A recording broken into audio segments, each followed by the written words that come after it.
Hi hello ನಮಸ್ತೆ friends, welcome back to Raman tutorials. So ಎಲ್ರಿಗೂ ಕೂಡ ವೆಲ್ಕಮ್ ಅಂತ ಹೇಳ್ತಾ ಇವತ್ತಿನ ನಮ್ಮ ತರಗತಿಯನ್ನ ನಾವು ನೋಡ್ತಾ ಹೋಗೋಣ. ಸೊ ನಿನ್ನೆ ತರಗತಿಯಲ್ಲಿ ನಿಮ್ಗೆ 2015ರ ಸಮಾಜ ವಿಜ್ಞಾನ ಪ್ರಶ್ನೆ ಪತ್ರಿಕೆಯನ್ನ ಬಿಡಿಸಿದ್ದೆ. ಇವತ್ತು 2017ರ ಪ್ರಶ್ನೆ ಪತ್ರಿಕೆಯನ್ನ ಬಿಡಿಸ್ತಾ ಇದ್ದೀನಿ. ಯಾಕೆ ಪ್ರಶ್ನೆ ಪತ್ರಿಕೆಗಳ ಸರಣಿ ಅಂತಂದ್ರೆ ನಿಮ್ಗೆಲ್ಲ ಗೊತ್ತೇ ಇದೆ, ಎಕ್ಸಾಮ್ಸ್ ನಿಯರ್ ಇರೋದ್ರಿಂದ ನಾವು ಇದ್ರ ಕಡೆ ಜಾಸ್ತಿ ಗಮನವನ್ನ ಕೊಡ್ಬೇಕಾಗತ್ತೆ. ಹಾಗಾದ್ರೆ ಬನ್ನಿ, ತಡ ಮಾಡೋದ್ ಬೇಡ. 2017ರಲ್ಲಿ ನಮ್ಮ ಸಮಾಜ ವಿಜ್ಞಾನ ಪತ್ರಿಕೆ ಯಾವ ರೀತಿಯಾಗಿ ಕೇಳಿದ್ರು ಅನ್ನೋದನ್ನ ನಾನ್ ನಿಮಗೆ ಹೇಳ್ತಾ ಹೋಗ್ತೇನೆ. ನಿಮಗೆ 91ನೇ ಪ್ರಶ್ನೆಯಿಂದ ಶುರುವಾಗುತ್ತೆ. ಓಕೆ, ಹಾಗಾದ್ರೆ ಏನಿದೆ, ಈ ಕೆಳಗಿನವುಗಳಲ್ಲಿ ಸರಿಯಾದ ಗುಂಪನ್ನ ಆರಿಸಿ ಹಾಗೂ ಇತಿಹಾಸಕಾರರು ಮತ್ತೆ ಗ್ರಂಥಗಳು ಇದೆ.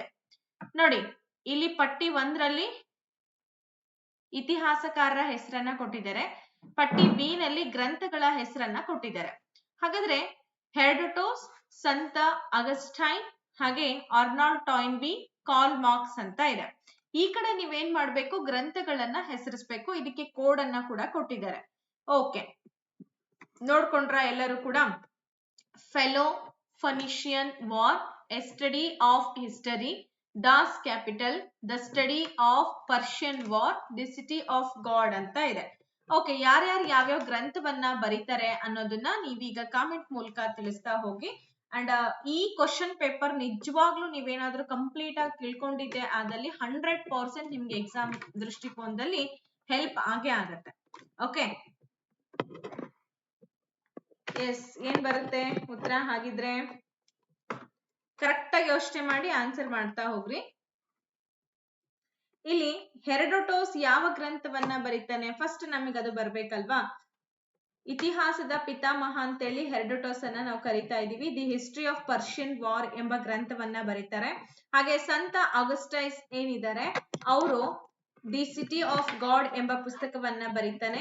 ಹಾಗೆ ಅರ್ನಾಲ್ಡ್ ಟಾಯ್ನ್ಬಿ ಬಂದು ಎ ಸ್ಟಡಿ ಆಫ್ ಹಿಸ್ಟ್ರಿ ಅಂತ ಬರೀತಾನೆ. ಕಾರ್ಲ್ ಮಾರ್ಕ್ಸ್ ನಿಮ್ಗೆ ಆಬ್ವಿಯಸ್ಲಿ ಗೊತ್ತಿದೆ, ಡಾಸ್ ಕ್ಯಾಪಿಟಲ್ ಎಂಬ ಗ್ರಂಥವನ್ನ ಬರೀತಾರೆ.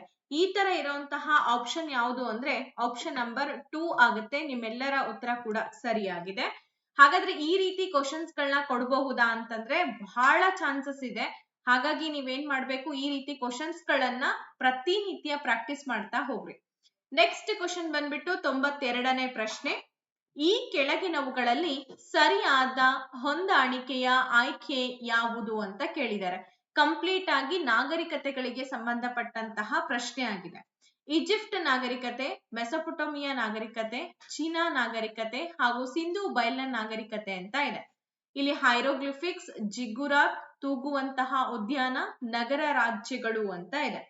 ಸೊ ಆಪ್ಷನ್ಸ್ ಗಳನ್ನ ಇಲ್ಲಿ ಕೊಟ್ಟಿದ್ದಾರೆ, ಗುರುತಿಸ್ತಾ ಹೋಗಿ. ಯಾವ್ದಾಗುತ್ತೆ ನೋಡಿ ಉತ್ತರ? ಎಸ್, ಎ ಮಾತ್ರ ಸರಿಯಾಗುತ್ತಾ ಅಥವಾ ಎ ಮತ್ತು ಬಿ ಮಾತ್ರ ಸರಿಯಾಗುತ್ತಾ? ಎ, ಬಿ ಮತ್ತು ಸಿ ಮಾತ್ರ ಅಂತ ಇದೆ. ಹಾಗೆ 4 ಕೂಡ ಸರಿಯಾಗಿದೆ ಅಂತೇಳಿ ಹೇಳ್ತಾರೆ. ನೀವು ಕಂಪ್ಲೀಟ್ ಆಗಿ ನಾಗರಿಕತೆಗಳ ಬಗ್ಗೆ ಸಂಪೂರ್ಣವಾಗಿ ಓದಿದ್ರೆ ಮಾತ್ರ ನಿಮಗೆ ಇದು ಕ್ಲಾರಿಟಿ ಸಿಗುತ್ತೆ. ಇಲ್ಲ ಅಂದ್ರೆ ಏನಾಗ್ತದೆ, ಕಷ್ಟ. ನೋಡಿ, ಈ 4 ನಾಗರಿಕತೆಗಳ ಬಗ್ಗೆ ತಿಳ್ಕೊಂಡ್ರೆ ನಿಮ್ಗೆ ಇದಕ್ಕೆ ಆನ್ಸರ್ ಮಾಡಕ್ ಬರುತ್ತೆ. ಎಸ್, ಹಾಗಾದ್ರೆ ಈಜಿಪ್ಟ್ ನಾಗರಿಕತೆ ಅಂದ ತಕ್ಷಣ ನಮಗೆ ನೆನಪಿಗೆ ಬರೋದು ಹೈರೋಗ್ಲಿಫಿಕ್ಸ್. ಇದು ಬರವಣಿಗೆಯ ಒಂದು ರೂಪ ಅಂತ ಹೇಳಿ ಕರಿತೀವಲ್ವಾ. ಹೈರೋಗ್ಲಿಫಿಕ್ಸ್ ಬರವಣಿಗೆಯನ್ನ ಕಂಡುಹಿಡಿದಂತಹ ಕೀರ್ತಿ ಈಜಿಪ್ಟ್ ನಾಗರಿಕತೆ ಜನಕ್ಕೆ ಸೇರುತ್ತೆ.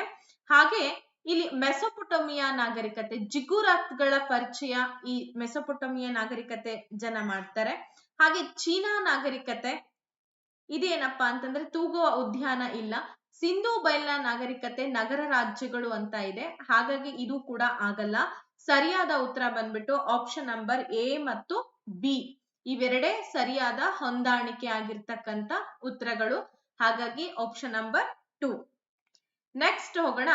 ಅಶೋಕನನ್ನ ದೇವನಾಂಪ್ರಿಯ ಪ್ರಿಯದರ್ಶಿ ಅಶೋಕ ಎಂದು ಈ ಶಾಸನದಲ್ಲಿ ಉಲ್ಲೇಖಿಸಲಾಗಿದೆ. ಬಹಳ ಸಲ ಇದನ್ನ ಎಕ್ಸಾಮ್ಸ್ ಅಲ್ಲಿ ನಿಮಗೆ ಕೇಳಿದ್ದಾರೆ. ಬ್ರಹ್ಮಗಿರಿ, ಸನ್ನತಿ, ನಿಟ್ಟೂರು, ಮಸ್ಕಿ ಅಂತ ಇದೆ. ಸೊ ಅಶೋಕನನ್ನ ದೇವನಾಂಪ್ರಿಯ ಅಶೋಕ ಅಂತ ಹೇಳಿ ಯಾವ ಶಾಸನದಲ್ಲಿ ಉಲ್ಲೇಖಿಸಲಾಗಿದೆ? ನೋಡಿ, ಅಶೋಕ ಏನ್ ಮಾಡ್ತಾನೆ, ತನ್ನ ಒಂದು ಶಾಸನಗಳನ್ನ ಖರೋಷ್ಠಿ ಖರೋಷ್ಠಿ ಲಿಪಿಯಲ್ಲಿ ಆತ ಪ್ರಕಟಣೆ ಮಾಡ್ತಾನೆ. ಸೊ ಎಲ್ಲವೂ ಕೂಡ ಏನಾಗಿರುತ್ತೆ, ಪಾಳಿ ಭಾಷೆಯಲ್ಲಿ ಕೂಡ ಆತನ ಒಂದು ಶಾಸನಗಳನ್ನ ನಾವು ನೋಡ್ಬೋದು.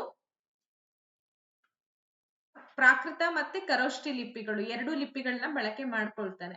ಓಕೆ, ಇಲ್ಲಿ ಮಸ್ಕಿ, ನಮ್ಮ ರಾಯಚೂರಿನ ಮಸ್ಕಿ ತಾಲೂಕಿನಲ್ಲಿ ಇವನು ರಚಿಸಿದಂತಹ ಒಂದು ಶಾಸನ ಮಸ್ಕಿ ಶಾಸನ ಅಂತ ಹೇಳಿ ಕರಿತೀವಿ. ಅಲ್ಲಿ ಆತನ ಬಗ್ಗೆ ಹೊಗಳಿಕೆ ಇರ್ತಕ್ಕಂಥದ್ದನ್ನ ನೋಡ್ಬೋದು. ಆ ಒಂದು ಶಾಸನ ಏನ್ ತಿಳಿಸ್ಕೊಡುತ್ತೆ, ದೇವನಾಂ ಪ್ರಿಯ ಪ್ರಿಯದರ್ಶಿ ಅಶೋಕ ಎಂಬ ಬಿರುದಿತ್ತು ಅನ್ನೋದು ನಮಗೆ ಗೊತ್ತಾಗತ್ತೆ. ಓಕೆ, ಮುಂದಿನ ಪ್ರಶ್ನೆ ಬಂದ್ಬಿಟ್ಟು ಹೀಗಿದೆ. ಕೆಳಕಂಡಂತಹ ರಾಜವಂಶಗಳ ರಾಜಧಾನಿಗಳನ್ನ ಅನುಕ್ರಮವಾಗಿ ಜೋಡಿಸಿದಂತಹ ಗುಂಪು ಯಾವುದು ಅಂತ ಕೇಳಿದ್ದಾರೆ.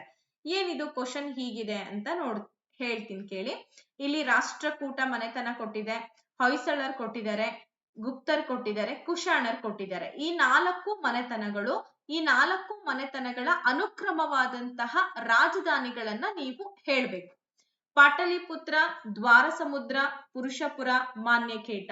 ಕರೆಕ್ಟ್ ಆಗಿ ಅನುಕ್ರಮವಾಗಿ ಜೋಡಿಸ್ಬೇಕು. ರಾಷ್ಟ್ರಕೂಟರಿಲ್ಲಿ ಕರ್ನಾಟಕವನ್ನ ಆಳ್ವಿಕೆ ಮಾಡಿದಂತ 2 ಮನೆತನಗಳು, ಹಾಗೆ ಭಾರತವನ್ನ ಆಳ್ವಿಕೆ ಮಾಡಿದಂತ 2 ಮನೆತನಗಳಿದೆ. ಮಾನ್ಯಖೇಟ, ದ್ವಾರಸಮುದ್ರ, ಪುರುಷಪುರ, ಪಾಟಲಿಪುತ್ರ. ಎಸ್, ದ್ವಾರಸಮುದ್ರ, ಪುರುಷಪುರ, ಪಾಟಲಿಪುತ್ರ, ಮಾನ್ಯಖೇಟ. ಹಾಗೆ 4ನೇ ಆಪ್ಷನ್ ಮಾನ್ಯಖೇಟ, ದ್ವಾರಸಮುದ್ರ, ಪಾಟಲಿಪುತ್ರ, ಪುರುಷಪುರ ಅಂತ ಇದೆ. ಓಕೆ, ನೆನ್ಪ್ ಮಾಡ್ಕೊಂಡು ಆನ್ಸರ್ ಅನ್ನ ಹೇಳ್ತಾ ಹೋಗಿ. ಈ ತರ ಕ್ವಶನ್ಸ್ ಗಳನ್ನ ಕೇಳೋ ಸಾಧ್ಯತೆ ತುಂಬಾ ಇದೆ. ನೋಡಿ, 4 ಮನೆತನಗಳ ಬಗ್ಗೆ ತಿಳ್ಕೊಂಡ್ರೆ, 4 ಪಾಠಗಳನ್ನ ತಿಳ್ಕೊಂಡ್ರೆ 1 ಅಂಕ ನಿಮಗ್ ಬರುತ್ತೆ. ಅರ್ಥ ಆಯ್ತಾ? ಆ ನಾಗರಿಕತೆಗಳಲ್ಲೂ ಕೂಡ ಅದೇ ತರ ಕೇಳಿದ್ದಾರೆ, ಇಲ್ಲಿ ಕೂಡ ಅದೇ ತರ ಕ್ವಶನ್ ಇದೆ. ಎಸ್, ಅಫ್ಕೋರ್ಸ್ ನಿಮ್ಮ ಉತ್ತರ ಸರಿಯಾಗಿದೆ. ಯಾಕೆಂದ್ರೆ ರಾಷ್ಟ್ರಕೂಟರ ಮನೆತನದ ರಾಜಧಾನಿ ಬಂದು ಮಾನ್ಯಖೇಟ, ಅಥವಾ ಈಗ ನಾವದನ್ನ ಮಳಖೇಡ ಅಂತ ಕರಿತೀವಿ. ದ್ವಾರ ಸಮುದ್ರದ ಹೊಯ್ಸಳರು ಇಂದಿನ ಹಳೆಬೀಡನ್ನ ದ್ವಾರ ಸಮುದ್ರ ಅಂತ ಹೇಳಿ ಕರಿತೀವಿ. ಗುಪ್ತರು ಪಾಟಲಿಪುತ್ರವನ್ನ ರಾಜಧಾನಿಯನ್ನಾಗಿ ಮಾಡ್ಕೊಂಡು ಆಳ್ವಿಕೆ ಮಾಡ್ತಾರೆ. ಗುಪ್ತರ ಕಾಲವನ್ನ ಸುವರ್ಣ ಯುಗ ಅಂತ ಹೇಳಿ ಕರಿತೀವಿ. ಯಾಕೆಂತಂದ್ರೆ ನಿಮಗೆ ಗೊತ್ತಿದೆ, ಸಾಹಿತ್ಯ ಬೆಳೆದ್ ಬಂದಿದ್ದು ಅತ್ಯಂತ ಉನ್ನತಕ್ಕೆ ಹೋಗಿರೋಂಥದ್ದು ಗುಪ್ತರ ಕಾಲದಲ್ಲಿ. ಓಕೆ, ಹಾಗೆ ನೆಕ್ಸ್ಟ್ ಬಂದ್ಬಿಟ್ಟು ಕುಶಾಣರು. ಸೊ ಕುಶಾಣರು ಪುರುಷಪುರವನ್ನ ರಾಜಧಾನಿಯನ್ನಾಗಿ ಮಾಡ್ಕೊಂಡು ಆಳ್ವಿಕೆ ಮಾಡ್ತಾರೆ. ಹಾಗಾಗಿ ಆಪ್ಷನ್ ನಂಬರ್ 4 ಏನಾಗಿದೆ ಸರಿಯಾದಂತಹ ಉತ್ತರ. ನೆಕ್ಸ್ಟ್ ಕ್ವಶನ್ಗೆ ಹೋಗೋಣ. ಈ ಕೆಳಗಿನವುಗಳಲ್ಲಿ ಬೌದ್ಧ ಸಮ್ಮೇಳನಗಳು ನಡೆದಂತಹ 4 ಕೇಂದ್ರಗಳಾಗಿವೆ. ಹಾಗಾದ್ರೆ ಬೌದ್ಧ ಸಮ್ಮೇಳನಗಳು ನಡೆದಂತಹ ಸರಿಯಾದ ಕಾಲಾನುಕ್ರಮಣೆಯ ಗುಂಪು ಯಾವುದು ಅಂತ ಕೇಳ್ತಿದ್ದಾರೆ.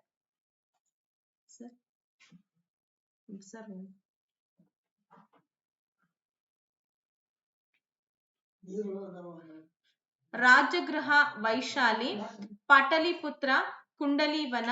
ಹಾಗೆ ವೈಶಾಲಿ, ಪಾಟಲಿಪುತ್ರ, ಕುಂಡಲಿವನ, ರಾಜಗೃಹ. ಪಾಟಲಿಪುತ್ರ, ಕುಂಡಲಿವನ, ರಾಜಗೃಹ, ವೈಶಾಲಿ. ಕುಂಡಲಿವನ ಹಾಗೆ ರಾಜಗೃಹ, ವೈಶಾಲಿ, ಪಾಟಲಿಪುತ್ರ ಅಂತ ಇದೆ. ಗೊತ್ತಿದೆ ನಿಮ್ಗೆ, ಬೌದ್ಧ ಸಮ್ಮೇಳನಗಳು ನಡೆಯುತ್ತೆ ನಮ್ಮ ಭಾರತದಲ್ಲಿ. ಅಶೋಕನ ಕಾಲದಲ್ಲಿ ಕೂಡ ಆಗುತ್ತೆ, ಹಾಗೆ ಕನಿಷ್ಕನ ಕಾಲದಲ್ಲಿ ಕೂಡ ಆಗುತ್ತೆ. ಕುಶಾಣರಲ್ಲಿ ಅತ್ಯಂತ ಪ್ರಸಿದ್ಧ ದೊರೆ ಅಂತ ಹೇಳಿ ಕನಿಷ್ಕನನ್ನ ಕರಿತೀವಿ. ಸೊ ಕನಿಷ್ಕನ ಕಾಲದಲ್ಲಿ ಕೂಡ ಬೌದ್ಧ ಮಹಾ ಸಮ್ಮೇಳನವನ್ನ ಮಾಡ್ತಾರೆ. ಇದನ್ನ ಸಾಕಷ್ಟು ಬಾರಿ ಕ್ವಶನ್ಸ್ ಗಳನ್ನ ಕೇಳಿದ್ದಾರೆ. ಎಸ್, ರಾಜಗೃಹ, ವೈಶಾಲಿ, ಪಾಟಲಿಪುತ್ರ, ಕುಂಡಲಿವನ. ಇದನ್ನ ರವೆ ಪಾಕ ಅಂತ ನೆನ್ಪಿಟ್ಕೊಳ್ಳಿ ಅಂತ ಮೊದ್ಲಿಂದಲೂ ಹೇಳಿದ್ದೆ ನಿಮ್ಗೆ. ಓಕೆ, ನೆನ್ಪಿ ಬರ್ಬೇಕು ಅಂದ್ರೆ ಈ ತರ ಕೆಲವೊಂದಕ್ಕೆ ಅಷ್ಟೇ ಕೀವರ್ಡ್ಸ್ ಗಳನ್ನ ಕೊಡ್ತಾ ಹೋಗ್ರಿ, ಎಲ್ಲದಕ್ಕೂ ಕೀವರ್ಡ್ಸ್ ಕೊಡೋ ಅವಶ್ಯಕತೆ ಇಲ್ಲ. ನೆಕ್ಸ್ಟ್ ಹೋಗೋಣ, 6ನೇ ಪ್ರಶ್ನೆ.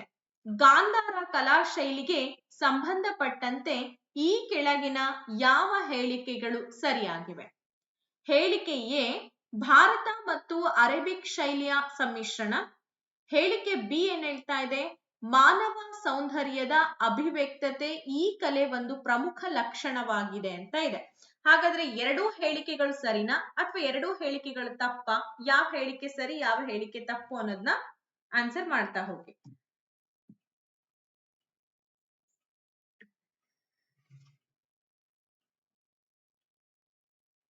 ಎಸ್, ಓಕೆ, ನಿಮ್ಗೆಲ್ಲ ಗೊತ್ತಿದೆ ಗಾಂಧಾರ ಕಲಾ ಶೈಲಿ ಗ್ರೀಕರು ನೀಡಿದಂತಹ ಒಂದು ಅದ್ಭುತವಾದಂತಹ ಕೊಡುಗೆ.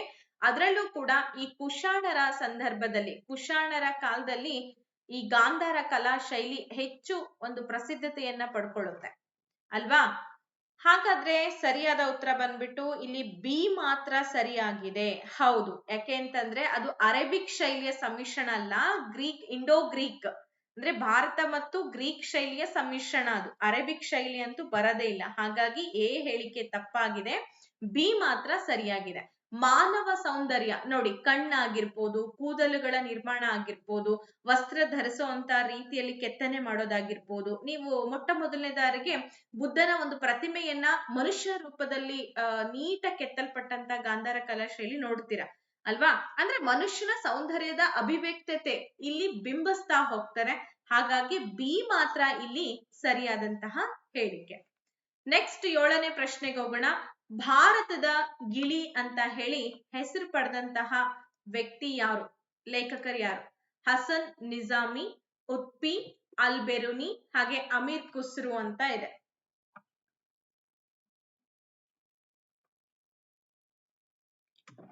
ಯೋಚನೆ ಮಾಡಿ ಆನ್ಸರ್ಸ್ಗಳನ್ನ ಕೊಡ್ತಾ ಹೋಗಿ.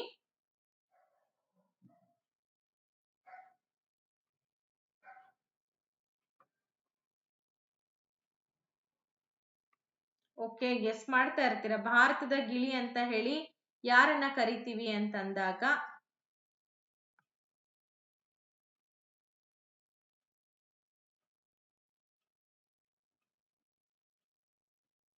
ಓಕೆ, ಸರಿಯಾಗಿದೆ ಉತ್ತರ. ಅಮೀರ್ ಖುಸ್ರೋ ಅಂತ ಹೇಳಿ ಕರಿತೀವಿ ಅಲ್ವಾ. ನಿಮ್ಮೆಲ್ಲರ ಉತ್ತರ ಬಂದ್ಬಿಟ್ಟು option number D, Amir Khusro ಅವರನ್ನ ಭಾರತದ ಗಿಳಿ ಅಂತ ಹೇಳಿ ಕರೀತಾರೆ. Very good. ನೆಕ್ಸ್ಟ್ ಇಲ್ಲಿ ಪ್ರತಿಪಾದನೆ ಮತ್ತು ಅದಕ್ಕೆ ಸಂಬಂಧಪಟ್ಟಂತ ಸಮರ್ಥನೆ 2 ಹೇಳಿಕೆಗಳನ್ನ ಕೊಟ್ಟಿದ್ದಾರೆ. ಏನಿದೆ ಅಂದ್ರೆ, ಪ್ರತಿಪಾದನೆ ಬಂದ್ಬಿಟ್ಟು ಅಕ್ಬರನು ರಜಪೂತರನ್ನ ಮನ್ಸಬ್ದರನ್ನಾಗಿ ನೇಮಕ ಮಾಡ್ಕೊಂಡನು. ಸಮರ್ಥನೆ ಏನಿದೆ, ರಜಪೂತರ ಧೈರ್ಯ ಮತ್ತು ರಾಜನಿಷ್ಠೆಗಳು ಮೊಘಲ್ ಸಾಮ್ರಾಜ್ಯದ ಬಲವರ್ಧನೆಗೆ ಅಗತ್ಯ ಅಂತ ಹೇಳಿ ಅಕ್ಬರ್ ತಿಳಿದಿದ್ದ. ಹಾಗಾದ್ರೆ ಯಾವ್ಯಾವ ಹೇಳಿಕೆ ಸರಿ ಇದೆ, ಯಾವ ಹೇಳಿಕೆ ತಪ್ಪಾಗಿದೆ, ಇದನ್ನ ನೀವು ಗುರುತಿಸ್ಬೇಕಾಗತ್ತೆ. ನೋಡಿ, ಎ ಸರಿಯಾಗಿದೆ ಆದ್ರೆ ಆರ್ ತಪ್ಪು. ಹಾಗೆ ಆರ್ ಸರಿ, ಎ ತಪ್ಪು. ಎ ಮತ್ತು ಆರ್ ಎರಡೂ ಸರಿ, ಆರ್ ಎನ ಸರಿಯಾದ ವಿವರಣೆ. ಎ ಮತ್ತು ಆರ್ ಎರಡೂ ಸರಿ ಇದೆ, ಆದ್ರೆ ಆರ್ ಎನ ಸರಿಯಾದ ವಿವರಣೆ ಅಲ್ಲ ಅಂತ ಇದ್ದಾರೆ. ಹಾಗಾದ್ರೆ ಯೋಚನೆ ಮಾಡಿ ಕರೆಕ್ಟ್ ಆಗಿ ಆನ್ಸರ್ ಕೊಡಿ.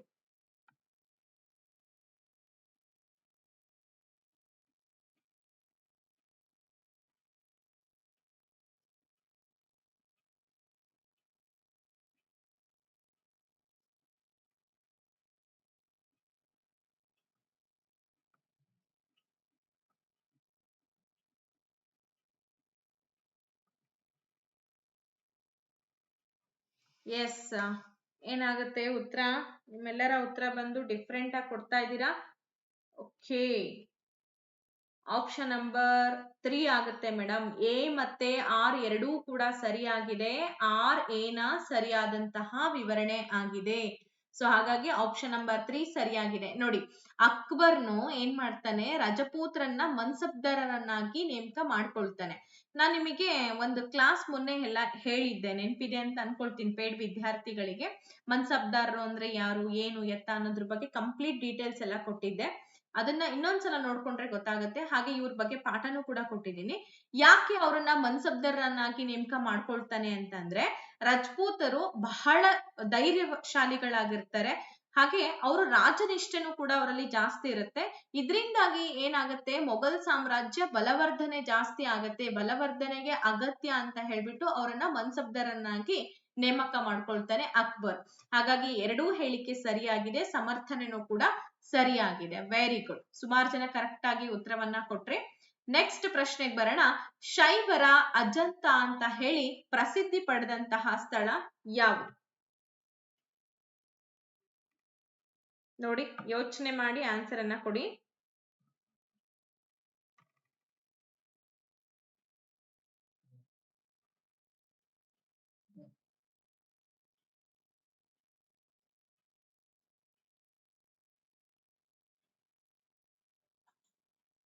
ಓಕೆ, ಶೈವರ ಅಜಂತ ಅಂತ ಹೇಳಿ ಪ್ರಸಿದ್ಧಿ ಪಡೆದಂತಹ ಸ್ಥಳ ಬಂದ್ಬಿಟ್ಟು ಎಲ್ಲರೂ ಕೂಡ ಉತ್ತರ ಕೊಡ್ತಾ ಇದ್ದೀರಾ ಲೇಪಾಕ್ಷಿ ಆಗುತ್ತೆ ಮೇಡಮ್ ಅಂತ. ಹೌದು, ನಿಮ್ಮೆಲ್ಲರ ಉತ್ತರ ಸರಿಯಾಗಿದೆ. ಹಂಪೆಯನ್ನ ನಾವು ಶೈವರ ಅಜಂತ ಅಂತ ಹೇಳಿ ಕರೆಯಲ್ಲ, ಲೇಪಾಕ್ಷಿ ದೇವಾಲಯ. ನೋಡಿ, ಅಜಂತ ಗುಹೆಗಳಂತೆಯೇ ಶ್ರೀಮಂತ ಭಿತ್ತಿ ಚಿತ್ರಗಳನ್ನ ನಾವಲ್ಲಿ ಕಾಣ್ಬೋದು. ಆದ್ರೆ ಅಲ್ಲಿ ಮುಖ್ಯವಾಗಿ ಏನ್ ಮಾಡ್ತಾರೆ ಅಂತಂದ್ರೆ ಶೈವ ವೈಷ್ಣವ ಪೌರಾಣಿಕ ವಿಷಯಗಳನ್ನ ಹೊಂದಿರೋದ್ರಿಂದ ಆ ದೇಗುಲವನ್ನ ಚಿತ್ರಕಲೆಯನ್ನ ಶೈವರ ಅಜಂತ ಅಂತ ಹೇಳಿ ಕರೀತಾರೆ. ಸೊ ಇದನ್ನ ಲೇಪಾಕ್ಷಿ ಅಂದ್ರೆ ಆಂಧ್ರ ಪ್ರದೇಶದಲ್ಲಿ ಬರುತ್ತೆ, ವೀರಭದ್ರ ದೇವಾಲಯಕ್ಕೆ ಬಳಕೆಯನ್ನ ಮಾಡ್ತಾರೆ. ಇನ್ನ ಹಂಪೆ, ಬಾದಾಮಿ, ಪಟ್ಟದಕಲ್ಲು ಇವುಗಳನ್ನ ನಾವೇನಂತ ಕರಿಬಹುದು ಅಂತಂದ್ರೆ ಪ್ರಸಿದ್ಧ ವಾಸ್ತುಶಿಲ್ಪ ಶೈಲಿಯನ್ನ ಹೊಂದಿರುವಂತ ಪ್ರದೇಶಗಳು, ಐತಿಹಾಸಿಕ ಪ್ರದೇಶಗಳು ಅಂತ ಹೇಳಿ ಕರಿತಾ ಇದೀವಿ. ಸೊ ಹಾಗಾಗಿ ಸರಿಯಾದ ಉತ್ತರ ಬಂದ್ಬಿಟ್ಟು ಆಪ್ಷನ್ ನಂಬರ್ 2. ಹಾಗೆ ಹಂಪಿಯನ್ನು ಕೂಡ ವಿಶ್ವ ಪರಂಪರೆ ಒಂದು ಪಟ್ಟಿಗೆ ಸೇರ್ಪಡೆ ಮಾಡಿದ್ದಾರೆ, ಪಟ್ಟದಕಲ್ಲನ್ನು, ಐಹೊಳೆಯನ್ನು ಕೂಡ ಸೇರ್ಪಡೆ ಮಾಡಿದ್ದಾರೆ. ಭಾರತೀಯ ಪುರಾತತ್ವ ಇಲಾಖೆಯನ್ನ ಸ್ಥಾಪನೆ ಮಾಡಿದವರು ಯಾರು? Lord Curzon, sir John Marshall, Cunningham, ಹಾಗೆ BL ರೈಸ್ ಅಂತ ಇದೆ. ತುಂಬಾ ಇಂಪಾರ್ಟೆಂಟ್ ಕ್ವೆಶ್ಚನ್, ನೆನ್ಪಿಟ್ಕೋಬೇಕು. Yes, which one is the right answer? ಹಾಗಿದ್ರೆ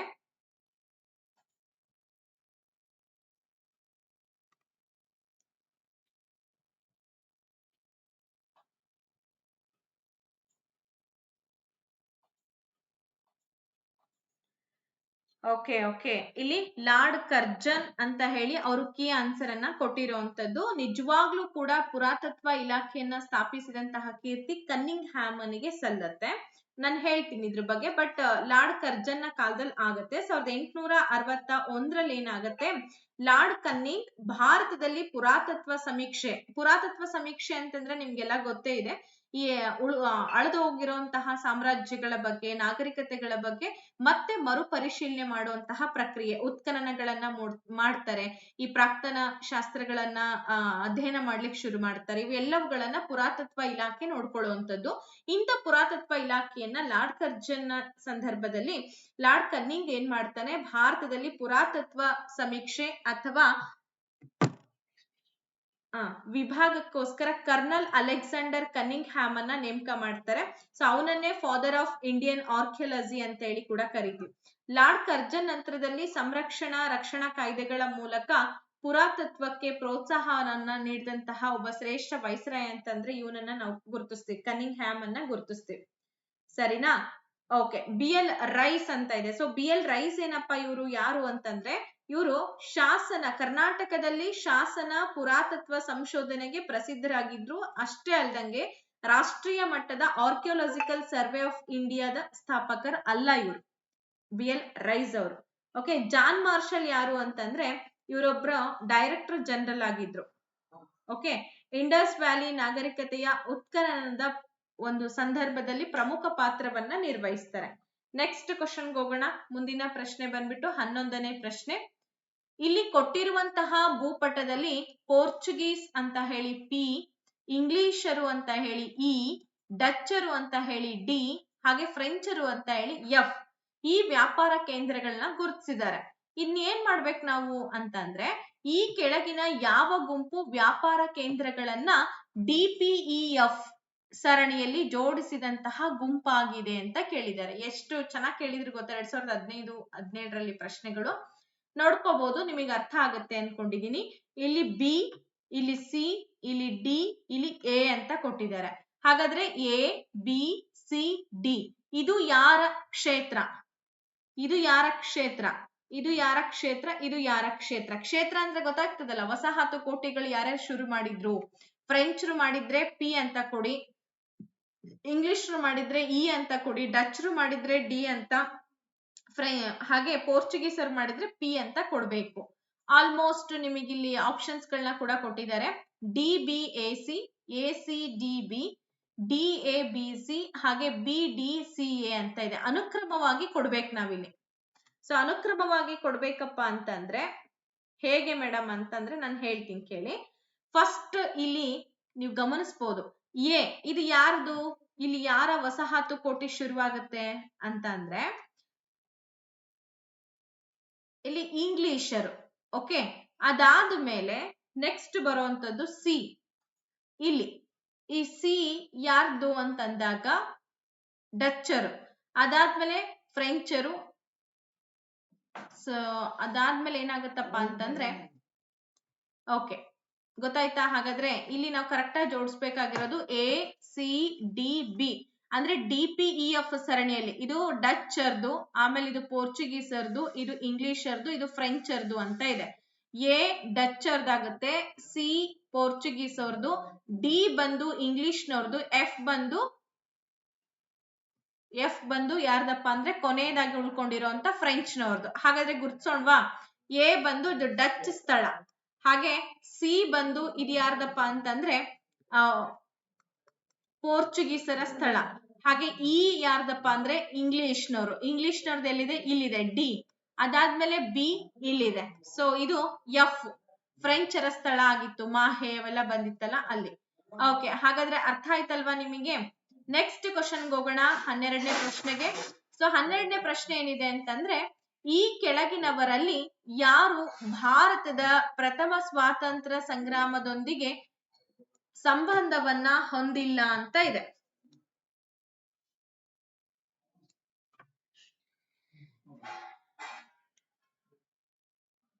ಅಂದ್ರೆ ಇಲ್ಲಿ ನಿಮಗೆ ಇನ್ನೊಂದು ಕ್ಲಾರಿಟಿ ಕೊಡ್ಬೇಕಪ್ಪ ಅಂತಂದ್ರೆ ನೋಡಿ, ಇಲ್ಲಿ ಬಿ ಏನಿದೆ, ಸೊ ಇದನ್ನ ಪಶ್ಚಿಮ ಕರಾವಳಿ ತೀರ ಅಂತ ಕರಿತೀವಿ ಅಲ್ವಾ? ಸೊ ಅಂದ್ರೆ ಗೋವಾ ಬರುತ್ತೆ ಇಲ್ಲಿ.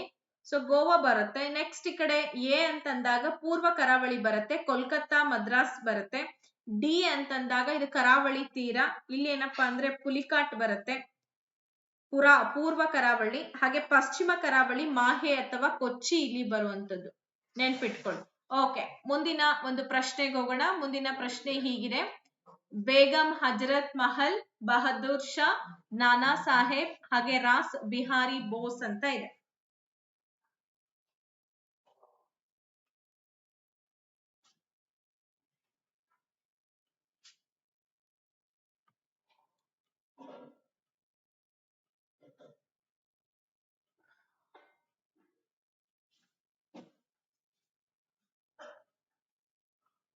ಓಕೆ, ಆಲ್ಮೋಸ್ಟ್ ನಿಮ್ಮೆಲ್ಲರ ಉತ್ತರ ಬಂದು ಡಿಫ್ರೆಂಟ್ ಆಗಿ ಕೊಡ್ತಾ ಇದ್ದೀರಾ. 12ನೇ ಪ್ರಶ್ನೆಗೆ ಸರಿಯಾದ ಉತ್ತರ ಏನಾಗುತ್ತೆ? ಇಲ್ಲಿ ರಾಸ್ ಬಿಹಾರಿ ಬೋಸ್ ಅಂತ ಹೇಳಿ ಉತ್ತರ ಕೊಟ್ಟಿದ್ದೀರಾ, ಸರಿ ಇದೆ.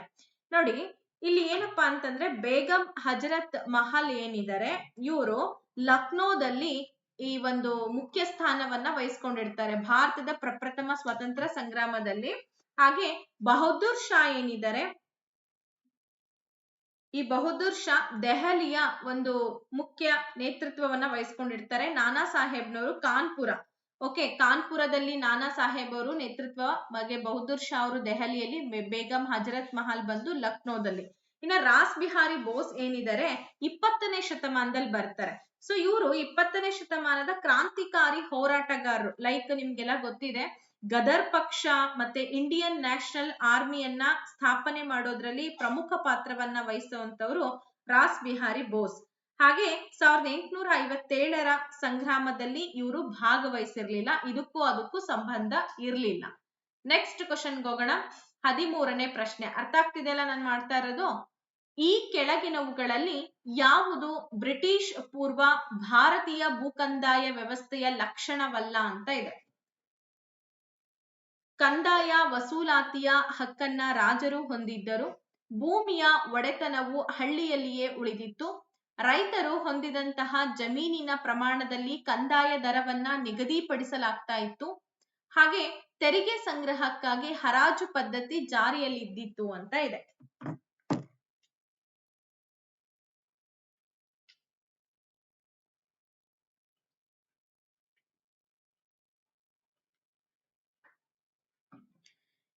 ಎಸ್, ಕಮಾನ್, ಕ್ವಿಕ್ ಆಗಿ ಬರ್ಲಿ.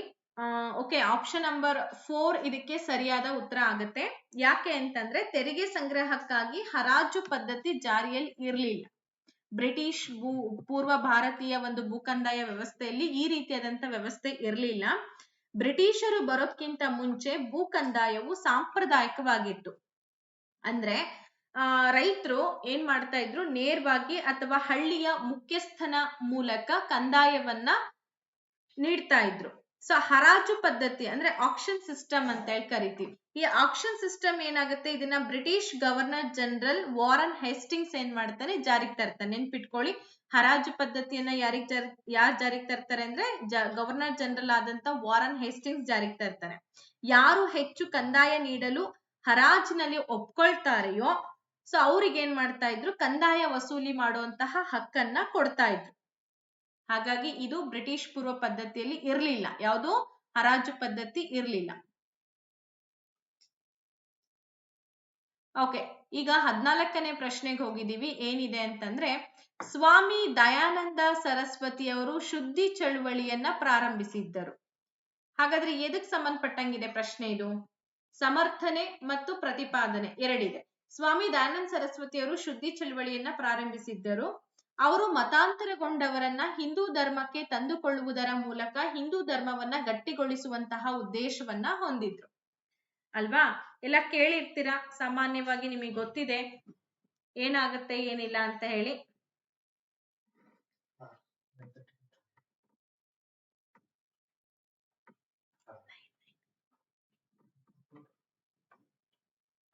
ಓಕೆ, ಆಲ್ಮೋಸ್ಟ್ ಎಲ್ಲರೂ ಕೂಡ ಸರಿಯಾದ ಉತ್ತರವನ್ನ ಕೊಡ್ತಿದ್ದೀರಾ. ಆಪ್ಷನ್ ನಂಬರ್ 1 ಅಂತ ಹೇಳಿ ಸರಿಯಾಗಿದೆ ಉತ್ತರ.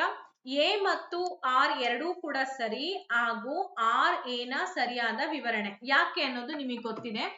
ಶುದ್ಧಿ ಚಳುವಳಿಯನ್ನ ಯಾಕೆ ಮಾಡ್ತಾರೆ ಸ್ವಾಮಿ ದಯಾನಂದ ಸರಸ್ವತಿಯವರು ಅಂತಂದ್ರೆ, ಮತಾಂತರಗೊಂಡಿದ್ರು. ಸೊ ಮತಾಂತರಗೊಂಡಂತಹ ಎಲ್ಲಾ ಜನರನ್ನ ಹಿಂದೂ ಧರ್ಮಕ್ಕೆ ಮತ್ತೆ ವಾಪಸ್ ತರಬೇಕು ಅನ್ನೋ ಉದ್ದೇಶದಿಂದ ವೇದಗಳಿಗೆ ಹಿಂದಿರುಗಿ ಎಂಬ ಒಂದು ಗಟ್ಟಿಯಾದ ಘೋಷವಾಕ್ಯವನ್ನ ಕೂಡ ಕೊಡ್ತಾರೆ. ಯಾರು? ಸ್ವಾಮಿ ದಯಾನಂದ ಸರಸ್ವತಿಯವರು. ಓಕೆ, ಈ ಒಂದು ಸಂಘಟನೆ ಮಾಡಬೇಕು ಅನ್ನೋ ಉದ್ದೇಶದಿಂದ ಈ ವ್ಯವಸ್ಥೆಯನ್ನ ಜಾರಿಗೆ ಮಾಡ್ತಾರೆ. ಹಾಗಾಗಿ ಆಪ್ಷನ್ ನಂಬರ್ 1 ಸರಿಯಾಗಿದೆ. ಭಾರತದ ಕೆಲವು ರಾಜ್ಯಗಳನ್ನ ಈ ಕೆಳಗಿನ ಪಟ್ಟಿಯಲ್ಲಿ ನೀಡಲಾಗಿದೆ. ಯಾವ ರಾಜ್ಯಗಳು? ತೆಲಂಗಾಣ ಕೊಟ್ಟಿದ್ದಾರೆ, ಗೋವಾ ಕೊಟ್ಟಿದ್ದಾರೆ, ಉತ್ತರಾಖಂಡ್ ಇದೆ, ಗುಜರಾತ್ ಇದೆ. ಹಾಗಾದ್ರೆ ಇವುಗಳು ರಚನೆಗೊಂಡಂತಹ ಸರಿಯಾದ ಅನುಕ್ರಮಣಿಕೆಯನ್ನ ಗುರುತಿಸಿ ಅಂತ ಕೊಟ್ಟಿದ್ದಾರೆ. ಯಾವ ಟೈಮ್ ನಲ್ಲಿ ಇದು ರಚನೆ ಆಯ್ತು? ತೆಲಂಗಾಣ ಯಾವಾಗ ಆಯ್ತು? ಇಲ್ಲಿ ಆಪ್ಷನ್ಸ್ ಗಳನ್ನ ಕೊಟ್ಟಿದ್ದಾರೆ, ನೋಡ್ಕೋಬಹುದು. ಈ ಆಪ್ಷನ್ಸ್ ಗಳ ಅನ್ವಯ ನೀವು ಆನ್ಸರ್ಸ್ ಗಳನ್ನ ಚೂಸ್ ಮಾಡ್ಬೇಕು. ಅರ್ಥ ಆಗ್ತಿದೆಯಲ್ಲ ನಿಮ್ಗೆಲ್ರಿಗೂ? ನಿಮಗೊಂದು ಕ್ವಶನ್ ಡೌಟಿಗೆ ಬರುತ್ತೆ, ಯಾಕೆಂದ್ರೆ ಪುರಾತತ್ವ ಇಲಾಖೆಯ ಒಂದು ಸಂಸ್ಥಾಪಕರು ಅಂತಂದ್ರೆ ಲಾರ್ಡ್ ಕನ್ನಿಂಗ್ ಹ್ಯಾಮ್ ಅಂತ ಒಂದ್ ಕಡೆ ಬರುತ್ತೆ. 1861ರಲ್ಲಿ ಸ್ಟಾರ್ಟ್ ಮಾಡ್ತಾನೆ ಅಂತ. ಬಟ್ ಕೀ ಆನ್ಸರ್ ಅಲ್ಲೆಲ್ಲ ಏನ್ ಮಾಡ್ಬಿಟ್ಟಿದ್ದಾರೆ, ಲಾರ್ಡ್ ಕರ್ಜನ್ ಅಂತ ಕೊಟ್ಟಿದ್ದಾರೆ. ಹಾಗಾಗಿ ನಾನು ಲಾರ್ಡ್ ಕರ್ಜನ್ ಅಂತ ಕೊಟ್ಟೆ ನಿಮಗಷ್ಟೇ. ಓಕೆ, ಫಸ್ಟ್ ರೆಡಿ ಆಗುವಂತ ಅಥವಾ ಫಸ್ಟ್ ರಚನೆಗೊಂಡಂತಹ ರಾಜ್ಯ ಬಂದ್ಬಿಟ್ಟು ಗುಜರಾತ್. ನೋಡಿ, 1960ರಲ್ಲಿ ಬಾಂಬೆ ಪ್ರಾಂತ್ಯದಿಂದ ವಿಭಜನೆ ಆಗುತ್ತೆ ಗುಜರಾತ್. ನಂತರದಲ್ಲಿ ಗೋವಾ ಎಷ್ಟರಲ್ಲಪ್ಪ ಅಂತಂದ್ರೆ 1987ರಲ್ಲಿ ಪೂರ್ಣ ರಾಜ್ಯದ ಸ್ಥಾನಮಾನವನ್ನ ಪಡ್ಕೊಳ್ಳೋದು ಗೋವಾ 1987ರಲ್ಲಿ. 1961ರಲ್ಲಿ ಅದರ ವಿಮೋಚನೆ ಆಗಿದ್ರೂ ಕೂಡ ಕೇಂದ್ರಾಡಳಿತ ಪ್ರದೇಶವಾಗಿ ಕೆಲಸವನ್ನ ನಿರ್ವಹಣೆ ಮಾಡ್ತಾ ಇತ್ತು. ಒಂದು ರಾಜ್ಯ ಅಂತ ಹೇಳಿ ಮಾಡಿದ್ದು 1987 ಸಂಪೂರ್ಣ ಸ್ಥಾನಮಾನವನ್ನ ಪಡ್ಕೊಳ್ತು. ನೆಕ್ಸ್ಟ್ ಬರುವಂತದ್ದು ಯಾವ್ದಪ್ಪ ಅಂತಂದ್ರೆ ಉತ್ತರಾಖಂಡ್. ಸೊ ಉತ್ತರಾಖಂಡ್ ಬಂದ್ಬಿಟ್ಟು 2000 ಇಸ್ವಿಯಲ್ಲಿ ಉತ್ತರ ಪ್ರದೇಶದಿಂದ ಇದೇನಾಗುತ್ತೆ, ಬೇರ್ಪಡೆ ಆಗಿ ಒಂದು ಸಪರೇಟ್ ರಾಜ್ಯ ಆಗಿ ಕನ್ಸಿಡರ್ ಮಾಡ್ತಾರೆ. ಥರ್ಡ್ ಒನ್ ತೆಲಂಗಾಣ, ಆಂಧ್ರ ಪ್ರದೇಶದಿಂದ ವಿಭಜನೆಗೊಂಡು 2014ರಲ್ಲಿ ಏನಪ್ಪಾ ಅಂತಂದ್ರೆ ಇದು ರಾಜ್ಯ ಅಂತ ಹೇಳಿ ಕನ್ಸಿಡರ್ ಮಾಡ್ತಾರೆ. ಹಾಗಾದ್ರೆ ಈ ರೀತಿ ಆಪ್ಷನ್ ಎಲ್ಲಿ ನೋಡ್ಬೋದು? 4, 2, 3, 1 ಆಪ್ಷನ್ ನಂಬರ್ 2. ಗೊತ್ತಾಯ್ತಾ? ಇಸ್ವಿಗಳನ್ನೆಲ್ಲ ಕರೆಕ್ಟಾ ನೆನ್ಪಿಟ್ಕೊಳ್ಳಿ, ಎಕ್ಸಾಮ್ಸ್ ಅಲ್ಲಿ ಕೇಳ್ಬೋದು. ಈ ಕೆಳಗಿನವುದು ಭಾರತೀಯ ಸ್ವತಂತ್ರ ಚಳವಳಿ ನಾಯಕರ ಪಟ್ಟಿಯಾಗಿದೆ. ಹಾಗಾದ್ರೆ ಈ ಪಟ್ಟಿಯನ್ನ ನೋಡಿ, ಸ್ವತಂತ್ರ ನಾಯಕರ ಪಟ್ಟಿಯನ್ನ ಕೊಟ್ಟಿದ್ದಾರೆ. ಇಲ್ಲಿ ಮಂದಗಾಮಿಗಳ ಗುಂಪನ್ನ ನೀವು ತೆಗಿಬೇಕು. ಲಾಲಾ ಲಜಪತ್ ರಾಯ್, ಸುರೇಂದ್ರನಾಥ್ ಬ್ಯಾನರ್ಜಿ, ಫಿರೋಜ್ ಶಾ ಮೆಹ್ತಾ, ಬಾಲ್ ಗಂಗಾಧರ್ ತಿಲಕ್, ದಾದಾಬಾಯಿ ನವರೋಜಿ, ರಾಮ್ ಪ್ರಸಾದ್ ಬಿಸ್ಮಿಲ್ಲಾ ಅಂತೇಳಿ 6 ಜನ ಸ್ವತಂತ್ರ ಹೋರಾಟಗಾರರ ಪಟ್ಟಿಯನ್ನ ಕೊಟ್ಟಿದ್ದಾರೆ. ನಮಗಿಲ್ಲಿ ಯಾವ ಗುಂಪನ್ನ ತೆಗಿಬೇಕು? ಮಂದಗಾಮಿಗಳ ಗುಂಪನ್ನ ಆನ್ಸರ್ ಆಗಿ ಚೂಸ್ ಮಾಡ್ಬೇಕಾಗಿದೆ. ಸೊ ಹಾಗಾದ್ರೆ ಈ ಆಪ್ಷನ್ಸ್ ಗಳನ್ನ ಓದ್ಕೊಂಡು ನೀವು ಚೂಸ್ ಮಾಡ್ಬೋದು. ನಿಮಗೆ ಗೊತ್ತಿದೆ, ನಿನ್ನೆ ಒಂದು ತರಗತಿಯಲ್ಲಿ ಕೂಡ ಈ ಪ್ರಶ್ನೆ ಬಂದಿತ್ತು, ಕ್ರಾಂತಿಕಾರಿಗಳು, ಮಂದಗಾಮಿಗಳು ಮತ್ತೆ ತೀವ್ರಗಾಮಿಗಳು ಅಂತ ಹೇಳಿ. ಮಂದಗಾಮಿಗಳು ಅಂತಂದ್ರೆ ಅಹಿಂಸಾ ತತ್ವವನ್ನ ಅನುಕರಣೆ ಮಾಡ್ತಾ ಇದ್ರು. ಬ್ರಿಟಿಷ್ ಆಳ್ವಿಕೆಯಲ್ಲಿ ಸಾಂವಿಧಾನಿಕ ಮಾರ್ಗಗಳ ಮೂಲಕ ಸುಧಾರಣೆಗಳನ್ನ ಬಯಸಿದ್ದವರನ್ನ ನಾವು ಮಂದಗಾಮಿಗಳು ಅಂತ ಕರಿತಾ ಇದೀವಿ. ಅಹಿಂಸೆ ತತ್ವದ ಮೂಲಕ ಮಾಡ್ಬೇಕು ಅಂತ.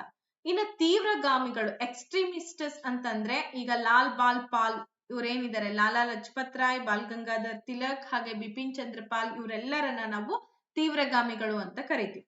ಇನ್ನು ಉಳಿದಂಗೆ ಕ್ರಾಂತಿಕಾರಿಗಳು ಅಂತಂದಾಗ, ರೆವಲ್ಯೂಷನರೀಸ್ ಅಂತಂದಾಗ ರಾಮ್ ಪ್ರಸಾದ್ ಬಿಸ್ಮಿಲ್ಲಾ, ಭಗತ್ ಸಿಂಗ್ ಅವರು, ಹಾಗೆ ರಾಸ್ ಬಿಹಾರಿ ಬೋಸ್, ಅದಲ್ದಂಗೆ ಚಂದ್ರಶೇಖರ್ ಆಜಾದ್ ಅವರು, ಇವರೆಲ್ಲರನ್ನು ಕೂಡ ನಾವು ಕ್ರಾಂತಿಕಾರಿಗಳು ಅಂತ ಕರೆದ್ವಿ. ಓಕೆ, ಇಲ್ಲಿ ಯಾರ್ಯಾರು ಆಗ್ತಾರೆ ಅನ್ನೋ ಒಂದು ಸರಿಯಾದ ಉತ್ತರ 2, 3, 5. ಸೊ 2 ಸುರೇಂದ್ರನಾಥ್ ಬ್ಯಾನರ್ಜಿ, ಫಿರೋಜ್ ಶಾ ಮೆಹ್ತಾ, ದಾದಾಬಾಯಿ ನವರೋಜಿ. ಸೊ ಇವ್ರು ಮೂವರು ಕೂಡ ಏನಾಗಿದ್ರಪ್ಪ ಅಂತಂದ್ರೆ ಮಂದಗಾಮಿಗಳ ಗುಂಪಿಗೆ ಸೇರ್ತಾರೆ. ಹಾಗಾದ್ರೆ ಈ ಆಪ್ಷನ್ ಎಲ್ಲಿ ನೋಡ್ಬೋದು? 2, 3 ಮತ್ತೆ 5. ಆಪ್ಷನ್ ನಂಬರ್ 3 ಸರಿಯಾದಂತಹ ಉತ್ತರ. ಓಕೆ, ಮುಂದಿನ ಪ್ರಶ್ನೆಗೆ ಹೋಗೋಣ. ಕರ್ನಾಟಕದಲ್ಲಿ ಹಾದು ಹೋಗ್ತಕ್ಕಂತ ಅತ್ಯಂತ ಉದ್ದದ ರಾಷ್ಟ್ರೀಯ ಹೆದ್ದಾರಿ 13 ಈ ಸ್ಥಳಗಳ ಮೂಲಕ ಹಾದು ಹೋಗುತ್ತೆ. ಹಾಗಾದ್ರೆ ಯಾವ ಸ್ಥಳದ ಮೂಲಕ ಹಾದು ಹೋಗುತ್ತೆ? ಅತ್ಯಂತ ಉದ್ದದ ರಾಷ್ಟ್ರೀಯ ಹೆದ್ದಾರಿ ನ್ಯಾಷನಲ್ ಹೈವೇ ಯಾವುದು? ಯಾವ್ಯಾವ ಜಿಲ್ಲೆಗಳ ಮೂಲಕ ಹಾದು ಹೋಗುತ್ತೆ ಅದನ್ನ ನೋಡ್ಕೊಳ್ಳಿ.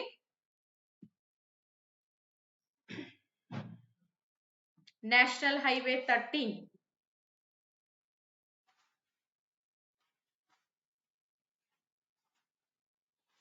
ಓಕೆ, ಸರಿಯಾದ ಉತ್ತರ ಬಂದ್ಬಿಟ್ಟು ಆಪ್ಷನ್ ನಂಬರ್ 3 ಆಗುತ್ತೆ. ಸುಮಾರು ಜನ ಗುರ್ತಿಸಿದ್ರಿ ಕೂಡ. ಕೊಪ್ಪಳ, ಶಿವಮೊಗ್ಗ, ಚಿತ್ರದುರ್ಗ, ಹೊಸಕೋಟೆ, ವಿಜಯಪುರ. ಏನ್ ಮೇಡಮ್ ಇದು ಅಂತಂದ್ರೆ ರಾಷ್ಟ್ರೀಯ ಹೆದ್ದಾರಿ 13. ಇವಾಗ ಇದನ್ನ NH 15 ಅಂತ ಹೇಳಿ ಮಾಡಿದ್ದಾರೆ. NH 50 ಮೊದಲು ರಾಷ್ಟ್ರೀಯ ಹೆದ್ದಾರಿ 13 ಅಂತ ಇತ್ತು. ಈ NH 50 ಮಹಾರಾಷ್ಟ್ರದ ಸೋಲಾಪುರದಿಂದ ಮಂಗಳೂರಿನವರೆಗೂ ಕೂಡ ಈ ಒಂದು ರಸ್ತೆ ಸಂಪರ್ಕ ಮಾಡುತ್ತೆ. ಹಾಗೆ ಹಾದು ಹೋಗ್ತಕ್ಕಂತ ಪ್ರಮುಖ ನಗರಗಳು ವಿಜಯಪುರ, ಹೊಸಪೇಟೆ, ಚಿತ್ರದುರ್ಗ, ಶಿವಮೊಗ್ಗ, ಕಾರ್ಕಳ, ಮಂಗಳೂರು. ಕೊಪ್ಪಳ ಜಿಲ್ಲೆಯ ಕುಷ್ಟಗಿ ಮೂಲಕವೂ ಕೂಡ ಇದು ಹಾದು ಹೋಗುತ್ತೆ. ಹಾಗಾಗಿ ಸರಿಯಾದ ಉತ್ತರ ಬಂದು ಆಪ್ಷನ್ ನಂಬರ್ 3 ಸರಿ ಇದೆ. 18ನೇ ಪ್ರಶ್ನೆಗೆ ಹೋಗೋಣ. ತೋನ್ಸೆ ಪಾರ್ ಅಂತಕ್ಕಂಥದ್ದು ಏನು? ಇದೊಂದು ದ್ವೀಪನ, ಪ್ರಸ್ಥಭೂಮಿನ ಅಥವಾ ಪರ್ಯಾಯ ದ್ವೀಪ, ಮುಖಜ ಭೂಮಿ ಅಂತ ಇದೆ. ತೋನ್ಸೆ ಪಾರ್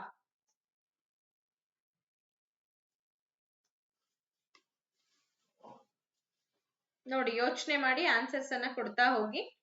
ತೋನ್ಸೆ ಪಾರ್ ಅನ್ನೋದು ಏನು? ನಿಮಗೆ ಗೊತ್ತಿದೆ ಪರ್ಯಾಯ ಭೂಮಿ ಅಂತಂದ್ರೆ ಏನು ಅಂತ. ಸೊ ಪರ್ಯಾಯ ಭೂಮಿ ಅಂತಂದ್ರೆ 3 ಕಡೆನೂ ಕೂಡ ಏನಿರ್ಬೇಕು? 3 ಕಡೆನೂ ಕೂಡ ಏನಿರ್ಬೇಕು? ಸಮುದ್ರಗಳಿರ್ಬೇಕು. ಒಂದು ಕಡೆ ಭೂಮಿ ಇದ್ರೆ ಅದನ್ನ ಪರ್ಯಾಯ ದ್ವೀಪ ಅಂತ ಕರಿತೀವಿ. ಸುತ್ತಲೂ ನೀರ್ ತುಂಬಿಕೊಂಡು ಒಂದು ಕಡೆ ಭೂಮಿ ಇದ್ರೆ ಅದನ್ನ ದ್ವೀಪ ಅಂತ ಕರಿತೀವಿ. ಇನ್ನ ಪ್ರಸ್ಥಭೂಮಿಗಳು ಅಂತ ಅಂದಾಗ ನೋಡಿ, ಪ್ರಸ್ಥಭೂಮಿಗಳಲ್ಲಿ ಏನಾಗಿರುತ್ತೆ? ದಕ್ಕನ್ ಪ್ರಸ್ಥಭೂಮಿ ಅಂತ ಹೇಳಿ ಎಕ್ಸಾಂಪಲ್ಸ್ ಗಳನ್ನ ಕೊಡ್ತೀವಿ. ಸೊ ಇಲ್ಲಿ ಬದುಕೋದಕ್ಕೆ ಯೋಗ್ಯವಾಗಿರ್ತಕ್ಕಂಥ ಸ್ಥಳಗಳೆಲ್ಲ ಇರುತ್ತೆ. ಇನ್ನ ಮುಖಜ ಭೂಮಿಗಳು ಅಂತಂದ್ರೆ ನದಿಯ ಮುಖಜ ಭೂಮಿಗಳು ಅಂತ ಗುರುತಿಸ್ತೀವಿ. ಸೊ ಹಾಗಾಗಿ ಇಲ್ಲಿ ಸರಿಯಾದ ಉತ್ತರ ದ್ವೀಪ. ತೋನ್ಸೆ ಪಾರ್ ಅನ್ನೋದು ಒಂದು ದ್ವೀಪ. ಇದು ಎಲ್ಲಿ ಬರುತ್ತೆ ಗೊತ್ತಾ? ಉಡುಪಿ ಜಿಲ್ಲೆಯ ಮಲ್ಪೆ ಬೀಚ್ ಎಲ್ಲ ನೋಡಿದಿರಲ್ಲ, ಈ ಮಲ್ಪೆ ಕಡಲ ತೀರದ ಬಳಿ ಇರ್ತಕ್ಕಂಥ ಒಂದು ಸೇಂಟ್ ಮೇರಿಸ್ ದ್ವೀಪ. ಈ ದ್ವೀಪಗಳಿಗೆ, ಸೇಂಟ್ ಮೇರಿಸ್ ದ್ವೀಪಗಳಿಗೆ ತೋನ್ಸೆ ಪಾರ್ ದ್ವೀಪ ಅಂತ ಹೇಳಿ ಕರೀತಾರೆ. ಓಕೆ, ಇಲ್ಲಿನ ಕಂಬದ ಆಕಾರದ ಬಂಡೆಗಳು ಬಹಳಷ್ಟು ಪ್ರಸಿದ್ಧತೆಯನ್ನ ಪಡ್ಕೊಂಡಿರುವಂತದ್ದು.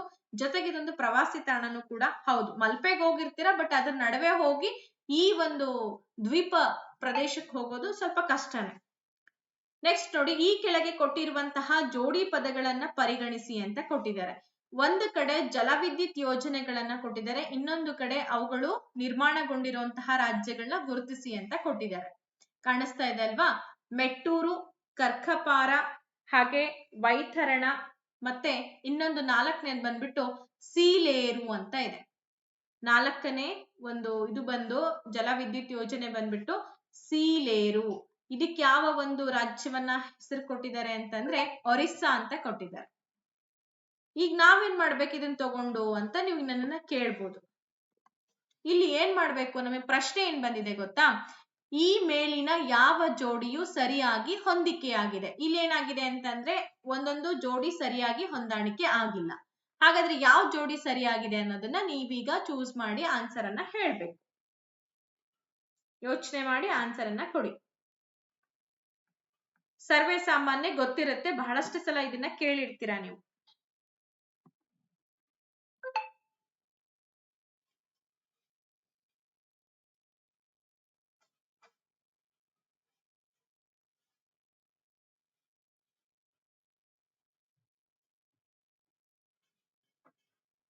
ಓಕೆ, ಸರಿ. ಇಲ್ಲಿ ನಿಮ್ಮೆಲ್ಲರ ಉತ್ತರಗಳು ಡಿಫ್ರೆಂಟ್ ಆಗಿ ಬರ್ತಿದೆ. ಕೆಲವೊಬ್ರು 3 ಆಪ್ಷನ್ ನಂಬರ್ 3 3 ಮತ್ತೆ 4 ಇಲ್ಲಿ ಏನಾಗಿದೆ ಸರಿಯಾಗಿ ಹೊಂದಿಕೆ ಆಗುತ್ತೆ ಅಂತ ಹೇಳ್ತಿದ್ದೀರಾ. ಫಾರ್ ಎಕ್ಸಾಂಪಲ್ ಹೇಳ್ತೀನಿ, ಮೆಟ್ಟೂರು ಜಲವಿದ್ಯುತ್ ಯೋಜನೆ ಎಲ್ಲಿ ಅಂತಂದ್ರೆ ಅದನ್ನ ತಮಿಳ್ನಾಡಿನಲ್ಲಿ ನಾವು ನೋಡ್ತೀವಿ, ಕರ್ನಾಟಕದಲ್ಲಿ ಇಲ್ಲ. ಹಾಗಾಗಿ ಈ ಒಂದು ಜೋಡಣೆ ತಪ್ಪಾಗಿದೆ. ಸೊ ನೋಡಿ, ಈ ಮೆಟ್ಟೂರು ಜಲಾಶಯ ಅಥವಾ ಏನ್ ಅಣೆಕಟ್ಟು ಯೋಜನೆ ಏನಿದೆ ಇದು ಕಾವೇರಿ ನದಿಗೆ ಕಟ್ಟಲಾಗಿರ್ತಕ್ಕಂಥದ್ದು ಅಥವಾ ಕಾವೇರಿ ನದಿಗೆ ನಿರ್ಮಾಣ ಮಾಡಿರೋದು. ಅದು ತಮಿಳ್ನಾಡಲ್ಲಿ, ಕರ್ನಾಟಕದಲ್ಲ. ಬರ್ದಿಟ್ಕೊಳ್ಳಿ, ಎಕ್ಸಾಮ್ ನಲ್ಲಿ ಏನಾದ್ರೂ ನಿಮಗೆ ಕೇಳ್ಬೋದು. ಇನ್ನ ಕಕ್ರಪಾರ ಏನಿದೆ ಗುಜರಾತ್ ನಲ್ಲಿ ಕಂಡು ಬರುತ್ತೆ, ಹಾಗಾಗಿ ಇದು ಸರಿ ಇದೆ. ಗುಜರಾತ್ ನಲ್ಲಿ ಇದು ಅಣು ವಿದ್ಯುತ್ ಸ್ಥಾವರಕ್ಕೆ ಹೆಚ್ಚು ಪ್ರಸಿದ್ಧ, ಜಲವಿದ್ಯುತ್ತಕ್ಕಲ್ಲ. ಆದ್ರೂ ಕೂಡ ಇಲ್ಲಿ ಕೊಟ್ಟಿದ್ದಾರೆ, ನಾವ್ ಅದನ್ನ ನೋಡೋಣ. ಸೊ ಕೆಲವೊಂದ್ಸಲ ಜಲವಿದ್ಯುತ್ಗೂ ಕೂಡ ಉಕೈ ಯೋಜನೆನೂ ಇಲ್ಲಿ ಇದೆ ಕಕ್ರಪಾರದಲ್ಲಿ. ಹಾಗೆ ವೈತರಣ ಇದು ಮಹಾರಾಷ್ಟ್ರದಲ್ಲಿ ಕಂಡು ಬರುತ್ತೆ, ಹಾಗಾಗಿ ಇದು ಕೂಡ ಸರಿಯಾಗಿದೆ. 2 ಮತ್ತು 3 ಸರಿಯಾಗಿದೆ. ಇದು ಈ ಸೀಲೇರು ಅನ್ನೋದೇನಿದೆ ಒರಿಸ್ಸಾ ಮತ್ತು ಆಂಧ್ರ ಪ್ರದೇಶದ ಗಡಿಯಲ್ಲಿ ಕಂಡು ಬರ್ತಕ್ಕಂಥದ್ದು. ಇದನ್ನ ಬಲಿಮೇಲ ಅಥವಾ ಸೀಲೇರು ಯೋಜನೆ ಅಂತ ಹೇಳಿ ಕೂಡ ಕರೀತಾರೆ. ಹಾಗಾಗಿ 2 ಮಾತ್ರ ಇಲ್ಲಿ ಸರಿಯಾಗಿದೆ, ಇನ್ನು 1 ತಪ್ಪಾಗಿದೆ, ಇನ್ನೆರಡು ತಪ್ಪಾಗಿದೆ. ಹಾಗಾಗಿ 3 ಮತ್ತೆ 4 ಸರಿಯಾದಂತಹ ಉತ್ತರ. ನೆಕ್ಸ್ಟ್ ಹೋಗೋಣ. ಭೂಕಂಪದ ಅಲೆಗಳನ್ನ ಈ ಕೆಳಗೆ ನೀಡಲಾಗಿದೆ. ನೋಡಿ, ಮೇಲ್ಮೆ ಅಲೆಗಳು, ದ್ವಿತೀಯ ಅಲೆಗಳು, ಪ್ರಾಥಮಿಕ ಅಲೆಗಳು, ಹಾಗೆ ಓಕೆ 3 ಇಲ್ಲಿ ಭೂಕಂಪದ ಅಲೆಗಳನ್ನ ಕೊಟ್ಟಿದ್ದಾರೆ. ಏನ್ ಮಾಡ್ಬೇಕು ಹಾಗಿದ್ರೆ ನಾವು? ಈ ಮೇಲಿನ ಯಾವ ಅಲೆ ಅಥವಾ ಅಲೆಗಳು ಘನ, ದ್ರವ ಮತ್ತು ಅನಿಲ 3 ಸ್ಥಿತಿಗಳಲ್ಲೂ ಕೂಡ ಚಲಿಸುತ್ತೆ ಅಥವಾ ಚಲಿಸುವವು ಅಂತ ಕೊಟ್ಟಿದ್ದಾರೆ. ಪ್ರಶ್ನೆ ಕರೆಕ್ಟ್ ಆಗಿ ಅರ್ಥ ಮಾಡ್ಕೋಬೇಕು, ಇಲ್ಲಾಂದ್ರೆ ಕಷ್ಟ ಆಗತ್ತೆ.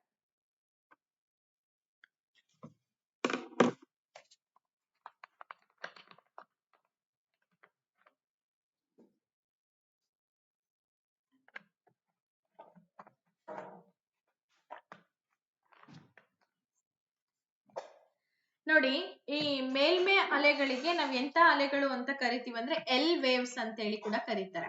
ಇನ್ನ ದ್ವಿತೀಯ ಅಲೆಗಳಿಗೆ ಎಸ್ ವೇವ್ಸ್ ಅಂತ ಹೇಳಿ ಕರೀತಾರೆ. ವೇವ್ಸ್ ಅಂದ್ರೆ ಅಲೆಗಳು ಅಂತ. ನೆಕ್ಸ್ಟ್ ಅಂದ್ರೆ ಸೆಕೆಂಡರಿ ವೇವ್ಸ್ ಅಂತ. ಹಾಗೆ ಈ ಪ್ರಾಥಮಿಕ ಅಲೆಗಳಿಗೆ ಪ್ರೈಮರಿ ವೇವ್ಸ್ ಅಂತ ಹೇಳಿ ಕರೀತಾರೆ. ಓಕೆ, ಸರಿ. ಹಾಗಾದ್ರೆ ಇಲ್ಲಿ ಸರಿಯಾದ ಉತ್ತರ ಬಂದ್ಬಿಟ್ಟು ಏನ್ ಬರುತ್ತೆ? 1, 2, 3 ಸರಿಯಾಗಿದೆ ಅಂತ ನೀವೆಲ್ಲರೂ ಹೇಳ್ತಾ ಇದ್ದೀರಾ, ಹೌದಾ? ಯೋಚನೆ ಮಾಡಿ ಆನ್ಸರ್ ಕೊಡಿ ಇನ್ನೊಂದ್ ಸ್ವಲ್ಪ. 3 ಮಾತ್ರ ಇಲ್ಲಿ ಸರಿಯಾಗಿರುವಂತ ಉತ್ತರ. ನೋಡಿ, ಸರಿಯಾದ ಉತ್ತರ ಬಂದ್ಬಿಟ್ಟು 3 ಮಾತ್ರ. 3 ಉತ್ತರಗಳು ಸರಿಯಲ್ಲ, 3 ಮಾತ್ರ ಸರಿ. ಸೊ 3 ಯಾವ್ದು ಇಲ್ಲಿ? ಪ್ರಾಥಮಿಕ ಅಲೆ ಅಂದ್ರೆ ಪ್ರೈಮರಿ ವೇವ್ಸ್ ಅಂತ ಹೇಳ್ತೀವಿ. ಈ ಪ್ರಾಥಮಿಕ ಅಲೆಗಳೇನಪ್ಪಾ ಅಂತಂದ್ರೆ ಅತ್ಯಂತ ವೇಗವಾಗಿ ಚಲಿಸ್ತಕ್ಕಂಥ ಅಲೆಗಳು. ಅಂದ್ರೆ ಇವು ಘನ, ದ್ರವ ಮತ್ತೆ ಅನಿಲ 3 ಸ್ಥಿತಿಗಳಲ್ಲೂ ಕೂಡ ಹಾದು ಹೋಗುವಂತಹ ಅನಿಲಗಳು. ಯಾಕಂದ್ರೆ ವೇಗವಾಗಿ ಚಲಿಸ್ತವೆ ಭೂಕಂಪನದ ಅಲೆಗಳು, ಹಾಗಾಗಿ ಇವುಗಳು 3 ಸ್ಥಿತಿಗಳಲ್ಲಿ ಚಲಿಸುತ್ತೆ. ಆದ್ರೆ ದ್ವಿತೀಯ ಅಲೆಗಳು ಏನಪ್ಪಾ ಅಂತಂದ್ರೆ ಕೇವಲ ಘನ ವಸ್ತುಗಳ ಮೂಲಕ ಮಾತ್ರ ಚಲಿಸುತ್ತೆ, ದ್ರವದಲ್ಲಿ ಇವುಗಳ ಚಲನೆ ಇರೋದಿಲ್ಲ. ಇನ್ನ ಮೇಲ್ಮೈ ಅಲೆಗಳೇನಪ್ಪಾ ಅಂತಂದ್ರೆ ಭೂಮಿಯ ಮೇಲ್ಮೆಯಲ್ಲಿ ಮಾತ್ರ ಚಲಿಸೋದ್ರಿಂದ ಇವು ಹೆಚ್ಚು ಹಾನಿಕಾರಕನು ಕೂಡ ಹೌದು. ಓಕೆ, ಗೊತ್ತಾಯ್ತಾ? ಹಾಗಾದ್ರೆ 21ನೇ ಪ್ರಶ್ನೆಗೆ ಹೋಗೋಣ. ಇದು ತುಂಬಾ ಚೆನ್ನಾಗಿದೆ ಪ್ರಶ್ನೆ, ನೋಡೋಣ. ವಾಯುಮಂಡಲದ ಪದರುಗಳನ್ನ ಈ ಕೆಳಗಿನ ಹರಿವು ಚಿತ್ರದಲ್ಲಿ ತೋರಿಸಲಾಗಿದೆ. ಹರಿವು ಪಟ ಅಂದ್ರೆ ಗೊತ್ತಾಯ್ತಲ್ಲ ನಿಮಗೆ? ಕೆಲವೊಂದ್ಸಲ ಬೋಧನಾ ಶಾಸ್ತ್ರದಲ್ಲೂ ಕೂಡ ಹರಿವು ಪಟ ಅಂದ್ರೆ ಏನು ಅಂತಂದ್ರೆ ಹಿಂಗೆ ಒಂದಕ್ಕೊಂದು ಲಿಂಕ್ ಮಾಡಿ ತೋರಿಸ್ತಾರೆ. ಅಂದ್ರೆ ಯಾವ್ದಾದ್ಮೇಲೆ ಯಾವ್ದು ಅಂತ ಬರುತ್ತಲ್ಲ, ಅದಕ್ಕೆ. ಸರಿಯಾದ ಸರಣಿಯನ್ನ ಗುರುತಿಸಿ ಅಂತ ಕೊಟ್ಟಿದ್ದಾರೆ. ಸರಿಯಾದ ಸರಣಿ ಅಂತಂದ್ರೆ ಇಲ್ಲಿ ಕೊಟ್ಟಿದ್ದಾರೆ ನೋಡಿ, ಸಮೋಷ್ಣ ಮಂಡಲ, ಅಯಾನು ಮಂಡಲ, ಪರಿವರ್ತನಾ ಮಂಡಲ, ಮಧ್ಯಂತರ ಮಂಡಲ. ಇಲ್ಲಿ 1, 2, 3, 4 ಅಂತ ಇದೆ. 1 ಇದು ಯಾವ್ದು ಬರುತ್ತೆ? ಸಮೋಷ್ಣ ಮಂಡಲನ, ಅಯಾನು ಮಂಡಲನ, ಮಧ್ಯಂತರ ಮಂಡಲ ಯಾವುದು ಅಂತ ಗುರುತಿಸ್ಬೇಕು. 2ಕ್ಕೆ ಏನ್ ಬರುತ್ತೆ, 3ಕ್ಕೆ ಏನ್ ಬರುತ್ತೆ, 4ಕ್ಕೆ ಏನ್ ಬರುತ್ತೆ? ಹರಿವು ಪಟದ ಮೂಲಕ ತೋರಿಸ್ಬೇಕು. ಎಸ್, ಏನ್ ತೋರಿಸ್ತಾ ಇದ್ದೀರಾ? ಹಾಗಾದ್ರೆ ಯೋಚನೆ ಮಾಡಿ ಆನ್ಸರ್ ಮಾಡಿ. ಸಮೋಷ್ಣ ಮಂಡಲಕ್ಕೆ ಸ್ಟ್ರಾಟೋಸ್ಪಿಯರ್ ಅಂತ ಕರಿತೀವಿ. ಅಯಾನು ಮಂಡಲಕ್ಕೆ ಐನೋಸ್ಪಿಯರ್ ಅಥವಾ ಥರ್ಮೋಸ್ಪಿಯರ್ ಅಂತ ಹೇಳ್ತಾರೆ. ಟ್ರೋಪೋಸ್ಪಿಯರ್ ಅಂತ ಪರಿವರ್ತನಾ ಮಂಡಲ, ಮಧ್ಯಂತರ ಮಂಡಲಕ್ಕೆ ಮೆಸೋಸ್ಪಿಯರ್ ಅಂತ ಹೇಳಿ ಕರೀತಾರೆ. ಯೋಚನೆ ಮಾಡಿ ಕರೆಕ್ಟ್ ಆಗಿ ಆನ್ಸರ್ ಮಾಡಿ. ವಾಯು ಮಂಡಲ ಅಥವಾ ವಾಯುಗೋಳ ಪಾಠವನ್ನ ಸಂಪೂರ್ಣವಾಗಿ ಅರ್ಥ ಮಾಡ್ಕೊಂಡ್ರೆ ನಿಮಗೆ ಇದ್ರ ಬಗ್ಗೆ ಗೊತ್ತಾಗುತ್ತೆ. ಎಸ್, ಓಕೆ, ಆಪ್ಷನ್ ನಂಬರ್ 3 ಆಗುತ್ತೆ ಅಂತ ನೀವೆಲ್ಲರೂ ಗೆಸ್ ಮಾಡಿದ್ದು ಉತ್ತರ ಸರಿಯಾಗಿದೆ. 1ಕ್ಕೆ ಸಿ ಪರಿವರ್ತನಾ ಮಂಡಲ. 1ನೇದಿಲ್ಲಿ ಪರಿವರ್ತನಾ ಮಂಡಲ ತೋರಿಸುತ್ತೆ. 2ನೇದ್ ಬಂದ್ಬಿಟ್ಟು ಅಯಾನು ಮಂಡಲ. 2ನೇದೇನಿದೆ, ಆಕ್ಚುಲಿ 1 ಉತ್ತರ ಸರಿ ಅಲ್ವಾ? 2ನೇದಕ್ಕೆ ಇಲ್ಲಿ 2 ಬಂದಿದೆನಾ, ಅಯಾನು ಮಂಡಲ. ನೆಕ್ಸ್ಟ್ ಬರೋದು ಇಲ್ಲಿ 4 ಏನಿದೆ ಅಂತಂದ್ರೆ ಮಧ್ಯಂತರ ಮಂಡಲ. ನೆಕ್ಸ್ಟ್ ಕೊನೆದಾಗಿ ಬಿ ಏನಿದೆ ಪರಿವರ್ತನಾ ಮಂಡಲ. ಓಕೆ, ಈ ಆಪ್ಷನ್ ಸರಿ ಇದೆ ಅಂತ ಹೇಳ್ತಾ ಇದ್ದೀರಾ. ಎಸ್, ಪರಿವರ್ತನಾ ಮಂಡಲ ನೋಡಿ, ಇದನ್ನ ಟ್ರೋಪೋಸ್ಪಿಯರ್ ಅಂತ ಹೇಳ್ತೀವಿ. ಭೂಮಿಗೆ ಅತ್ಯಂತ ಹತ್ತಿರವಿರುವಂತಹ ಪದರ ಪರಿವರ್ತನಾ ಮಂಡಲ. ಹಾಗೆ ಇಲ್ಲಿ ಹವಾಮಾನ ಬದಲಾವಣೆಗಳು ನಡೀತಾ ಇರುತ್ತೆ. ಸಮೋಷ್ಣ ಮಂಡಲದಲ್ಲಿ ಏನಾಗುತ್ತೆ ಅಂದ್ರೆ ಓಝೋನ್ ಪದರ ಇಲ್ಲಿರುತ್ತೆ. ಜೆಟ್ ವಿಮಾನಗಳು ಹಾರಾಟ ಆಗ್ಲಿಕ್ಕೆ ಯೂಸ್ ಆಗುತ್ತೆ. ಮಧ್ಯಂತರ ಮಂಡಲ ಮೆಸೋಸ್ಪಿಯರ್, ಉಲ್ಕೆಗಳು ಇಲ್ಲಿ ಉರಿದು ಹೋಗುತ್ತೆ. ಎಲ್ಲಿ? ಮಧ್ಯಂತರ ಮಂಡಲದಲ್ಲಿ. ನೆಕ್ಸ್ಟ್ ಬರೋದು ಅಯಾನು ಮಂಡಲ. ಸೊ ಈ ಅಯಾನು ಮಂಡಲ ಅಥವಾ ಉಷ್ಣ ಮಂಡಲ ಅಂತ ಏನ್ ಕರಿತೀವಿ, ಇಲ್ಲಿ ರೇಡಿಯೋ ತರಂಗಗಳು ಪ್ರತಿಫಲಿಸ್ತಾ ಹೋಗುತ್ತೆ.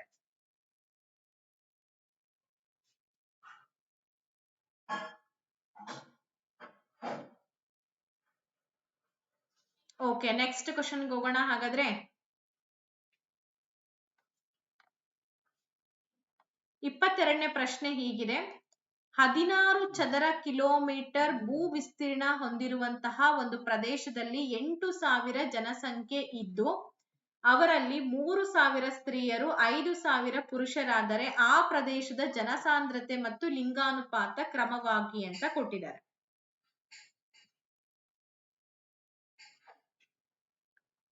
ಲಿಂಗಾನುಪಾತ ಮತ್ತೆ ಕ್ರಮವಾಗಿ ಎಷ್ಟಿರುತ್ತೆ ಅಂತ ಕೊಟ್ಟಿದ್ದಾರೆ. ಜನಸಾಂದ್ರತೆ ಮತ್ತು ಲಿಂಗಾನುಪಾತ.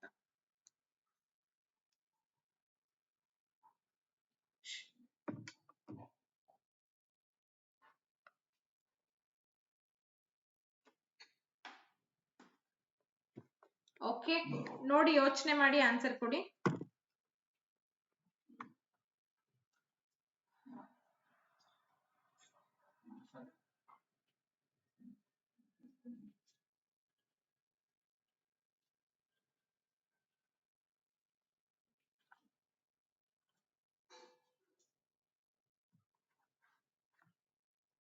ಆಕ್ಚುಲಿ ನಿಮಗೆ ಏನ್ ಮಾಡಿದ್ದಾರೆ ಅಂತಂದ್ರೆ ಸ್ವಲ್ಪ ಇಲ್ಲಿ 21ನೇ ಪ್ರಶ್ನೆ ನೀವೆಲ್ಲ ಹೇಳ್ತಿದ್ದೀರಾ, ಹೌದು ಗೊತ್ತಾಯ್ತು. 21ನೇ ಪ್ರಶ್ನೆಯಲ್ಲಿ ಸ್ವಲ್ಪ ಆಪ್ಷನ್ಸ್ ಅನ್ನ ರಾಂಗ್ ಮಾಡಿದೀವಿ. ಏನಾಗ್ತದೆ ಅಂತಂದ್ರೆ 1 ಉತ್ತರ ಅಲ್ವಾ, 1ಕ್ಕೆ ಸಿ, ಹಾಗೆ 2ನೇದಕ್ಕೆ ಎ, 3ನೇದಕ್ಕೆ ಡಿ ಆಗ್ಬೇಕು, ಹಾಗೆ 4ನೇದಕ್ಕೆ ಬಿ ಆಗ್ಬೇಕು. ಹಾಗಾಗಿ ಇಲ್ಲಿ ಸ್ವಲ್ಪ ನಿಮ್ಗೆ ಕ್ಲಾರಿಫಿಕೇಶನ್ ತಗೊಳ್ಳಿ. 1ಕ್ಕೆ ಸಿ ಅಂತ ಏನಿದೆ, 1ಕ್ಕೆ ಸಿ ಯಾವ್ದು ಬರುತ್ತೆ, ಕರೆಕ್ಟ್ ಆಗಿದೆ, ಪರಿವರ್ತನಾ ಮಂಡಲ. 2ನೇದಕ್ಕೆ ಎ ಬರಬೇಕು, ಇಲ್ಲಿ ಸ್ವಲ್ಪ ರಾಂಗ್ ಮಾಡಿದ್ದಾರೆ ಅಷ್ಟೇನೆ. ಎ ಯಾವುದು ಅಂದ್ರೆ ಸಮೋಷ್ಣ ಮಂಡಲ. ನೋಡಿ, ಪರಿವರ್ತನಾ ಮಂಡಲದ ನಂತರದಲ್ಲಿ ಇಲ್ಲಿ ಸಮೋಷ್ಣ ಮಂಡಲ ಬರುತ್ತೆ. ನಂತರದಲ್ಲಿ 4 ಮಧ್ಯಂತರ ಮಂಡಲ ಬರುತ್ತೆ. ಮಧ್ಯಂತರ ಮಂಡಲ 3ನೇದು, ಹಾಗೆ ಕೊನೆಯದಾಗಿ ಬರ್ತಕ್ಕಂಥದ್ದು ಅಯಾನು ಮಂಡಲ. 4ನೇದು ಅಯಾನು ಮಂಡಲ ಅಂತ ಹೇಳ್ತಾ ಇದೀವಿ ಅಲ್ವಾ. ಓಕೆ, ಇದನ್ನ ಸ್ವಲ್ಪ ಕ್ಲಾರಿಟಿ ತಗೊಳ್ರಿ. ಮಿಸ್ಟೇಕ್ ಆಗಿದೆ. ಯಾಕೆ ಮಿಸ್ಟೇಕ್ ಆಯ್ತು ಅಂದ್ರೆ ಆಪ್ಷನ್ಸ್ ಗಳು ಸ್ವಲ್ಪ ಮಿಸ್ಟೇಕ್ಸ್ ಮಾಡ್ತಷ್ಟೇನೆ. ಇಲ್ಲಿ ನಾನು ಆಪ್ಷನ್ಸ್ ಕೊಟ್ರೆ ತಪ್ಪ ಕೊಟ್ಟಿದ್ದೀನಿ. ನಾನು ಕೀ ಆನ್ಸರ್ ಕೆಲವೊಂದ್ಸಲ ಹಿಂಗೆ ಮಾಡ್ತಾರೆ ಅಂತ ಹೇಳ್ಬಿಟ್ಟು ನೆಗ್ಲೆಕ್ಟ್ ಮಾಡಿದೆ ಅಷ್ಟೇನೆ. ಇಲ್ಲ, 1ಕ್ಕೆ ಸಿ, 2ನೇದಕ್ಕೆ ಎ ಬರ್ಬೇಕು, ಇಲ್ಲಿ 2ನೇ ಅಲ್ಲ. 3ಗೆ 4, 4ಗೆ ಬಿ. ಸರಿ, ಈಗ ಅರ್ಥ ಆಯ್ತು ಅಂತ ಅನ್ಕೊಂಡು ಮುಂದಕ್ಕೆ ಹೋಗ್ತೀನಿ ನಾನು. ಅದನ್ನ ಕನ್ಫ್ಯೂಸ್ ಮಾಡ್ಕೋಬೇಡಿ, ಅದಕ್ಕೆ ಇಲ್ಲೇ ಕ್ಲಾರಿಟಿ ಕೊಟ್ಬಿಟ್ಟೆ ನಿಮ್ಗೆ. ಓಕೆ, ಈಗ ನಾನು ನಿಮಗೆ ಕ್ಲಾರಿಟಿ ಕೊಡೋದೇನಪ್ಪಾ ಅಂದ್ರೆ 16 ಚದರ ಕಿಲೋಮೀಟರ್ ಭೂ ವಿಸ್ತೀರ್ಣ ಹೊಂದಿರುವಂತ ಒಂದು ಪ್ರದೇಶದಲ್ಲಿ 8,000 ಜನಸಂಖ್ಯೆ ಇದ್ದು 3,000 ಸ್ತ್ರೀಯರು ಹಾಗೆ 5,000 ಪುರುಷರಾದ್ರೆ ಆ ಪ್ರದೇಶದ ಜನಸಾಂದ್ರತೆ ಲಿಂಗಾನುಪಾತ ಕ್ರಮವಾಗಿ ಎಷ್ಟಿರುತ್ತೆ ಅಂತ ಕೇಳಿದರೆ ಇಲ್ಲಿ 500 ಮತ್ತೆ 600 ಅಂತ ನೀವೆಲ್ಲರೂ ಉತ್ತರವನ್ನ ಕೊಟ್ಟಿದ್ದೀರಾ. ಆಪ್ಷನ್ ನಂಬರ್ ಡಿ ಆಗುತ್ತೆ ಮೇಡಮ್ ಅಂತ. ಹೌದು, ಎಕ್ಸಾಕ್ಟ್ಲಿ ಡಿ ಸರಿಯಾದ ಉತ್ತರ. ಫಸ್ಟ್ ನಾನು ಜನಸಾಂದ್ರತೆಯನ್ನ ನೋಡೋಣ. ಜನಸಾಂದ್ರತೆ ಅಂದ್ರೆ ಏನು ನಿಮ್ಗೆಲ್ಲ ಗೊತ್ತೇ ಇದೆ. ಒಟ್ಟು ಜನಸಂಖ್ಯೆ ಬಾರ್ ಒಟ್ಟು ವಿಸ್ತೀರ್ಣ. ನೋಡಿ, ಒಟ್ಟು ವಿಸ್ತೀರ್ಣ ಎಷ್ಟಿದೆ? 8,000 ಇದೆ ಬಾರ್ 16 ಅಂದ್ರೆ ನಾವು ಒಟ್ಟು ವಿಸ್ತೀರ್ಣ ಈಕ್ವಲ್ಸ್ 8,000. 8,000 ಏನಪ್ಪಾ ಅಂತಂದ್ರೆ ಒಂದು ಪ್ರದೇಶದಲ್ಲಿ 8,000 ಜನ ಇದ್ದಾರೆ. ಹಾಗೆ ಇದನ್ನ ನಾವೇನ್ ಮಾಡ್ಬೇಕು, 16ರಿಂದ ಭಾಗಿಸಿದಾಗ ಬರುವಂತದ್ದು 500. ಅಂದ್ರೆ ಜನ ಪ್ರತಿ ಒಂದು ಚದರ ಕಿಲೋಮೀಟರ್ಗೆ 500 ಜನ ವಾಸ ಮಾಡ್ತಾರೆ. ಲಿಂಗಾನುಪಾತ ಅಂದ್ರೆ ಇದನ್ನ ಸೆಕ್ಸ್ ರೇಷಿಯೋ ಅಂತ ಹೇಳಿ ಕರಿತೀವಿ. ಸ್ತ್ರೀಯರ ಸಂಖ್ಯೆ ಮತ್ತೆ ಪುರುಷರ ಸಂಖ್ಯೆ, ಇದನ್ನ ನಾವೇನ್ ಮಾಡ್ತೀವಿ, ಸ್ತ್ರೀಯರ ಸಂಖ್ಯೆ ಬೈ ಪುರುಷರ ಸಂಖ್ಯೆ ಇಂಟು 1000 ಅಂತ ಹೇಳಿ ನಾವ್ ಇದನ್ನ ಮಾಡ್ತೀವಿ ಅಲ್ವಾ. ಅಂದ್ರೆ ಸುಮಾರು ಈಗ 1,000 ಪುರುಷರಿಗೆ 600 ಸ್ತ್ರೀಯರು ಇದ್ದಾರೆ ಅಂತ ಅರ್ಥ ಆಗುತ್ತೆ. ಹಾಗಾಗಿ ಸರಿಯಾದ ಉತ್ತರ ಬಂದು ಆಪ್ಷನ್ ನಂಬರ್ 4 ಆಗುತ್ತೆ. ನೆಕ್ಸ್ಟ್ ಕ್ವಶನ್ಗೆ ಹೋಗೋಣ. ಈ ಕೆಳಗಿನ ಚಿತ್ರದಲ್ಲಿ ನದಿಯ ಪಾತ್ರದ ಹಂತಗಳನ್ನ ತೋರಿಸಲಾಗಿದೆ. ಈ ಹಂತಗಳಲ್ಲಿ ಉಂಟಾಗುವ ಭೂ ಸ್ವರೂಪಗಳ ಸರಿಯಾದ ಅನುಕ್ರಮವನ್ನ ಗುರುತಿಸಿ ಅಂತ ಕೊಟ್ಟಿದ್ದಾರೆ. ಅಂದ್ರೆ ಭೂ ಸ್ವರೂಪದ ಸರಿಯಾದ ಅನುಕ್ರಮ ಹೆಂಗೆಲ್ಲ ಭೂ ಸ್ವರೂಪಗಳು ಸೃಷ್ಟಿ ಆಗುತ್ತೆ ಅಂತ ನೋಡೋಣ. ಈಗ ಹಂತ 1, ಹಂತ 2, ಹಂತ 3. ನೋಡಿ, ಹಂತ 1ರಲ್ಲಿ ಏನಿದೆ, ನದಿ ತಿರುವುಗಳು, ಕಂದರಗಳು, ಜಲಪಾತಗಳು, ಹಾಗೆ ಮತ್ತೆ ಇಲ್ಲಿ ಜಲಪಾತಗಳು ಅಂತ ಕೊಟ್ಟಿದ್ದಾರೆ. ಹಂತ 2ರಲ್ಲಿ ಮುಖಜ ಭೂಮಿ, ನದಿ ತಿರುವುಗಳು, ಪ್ರವಾಹ ಮೈದಾನ, ವಿ ಆಕಾರದ ಕಣಿವೆಗಳು ಸೃಷ್ಟಿಯಾಗುತ್ತೆ. ಜಲಪಾತಗಳು ಹಾಗೆ ಶೃಂಗ ಸರೋವರ, ನದಿ ತಿರುವುಗಳು, ಮೆಕ್ಕಲು ಬೀಸಣಿಗೆ ಅಂತ ಇದೆ. ಹಾಗಾದ್ರೆ ಇಲ್ಲಿ ನಾವೇನ್ ಗುರುತಿಸ್ಬೇಕು ನೋಡೋಣ.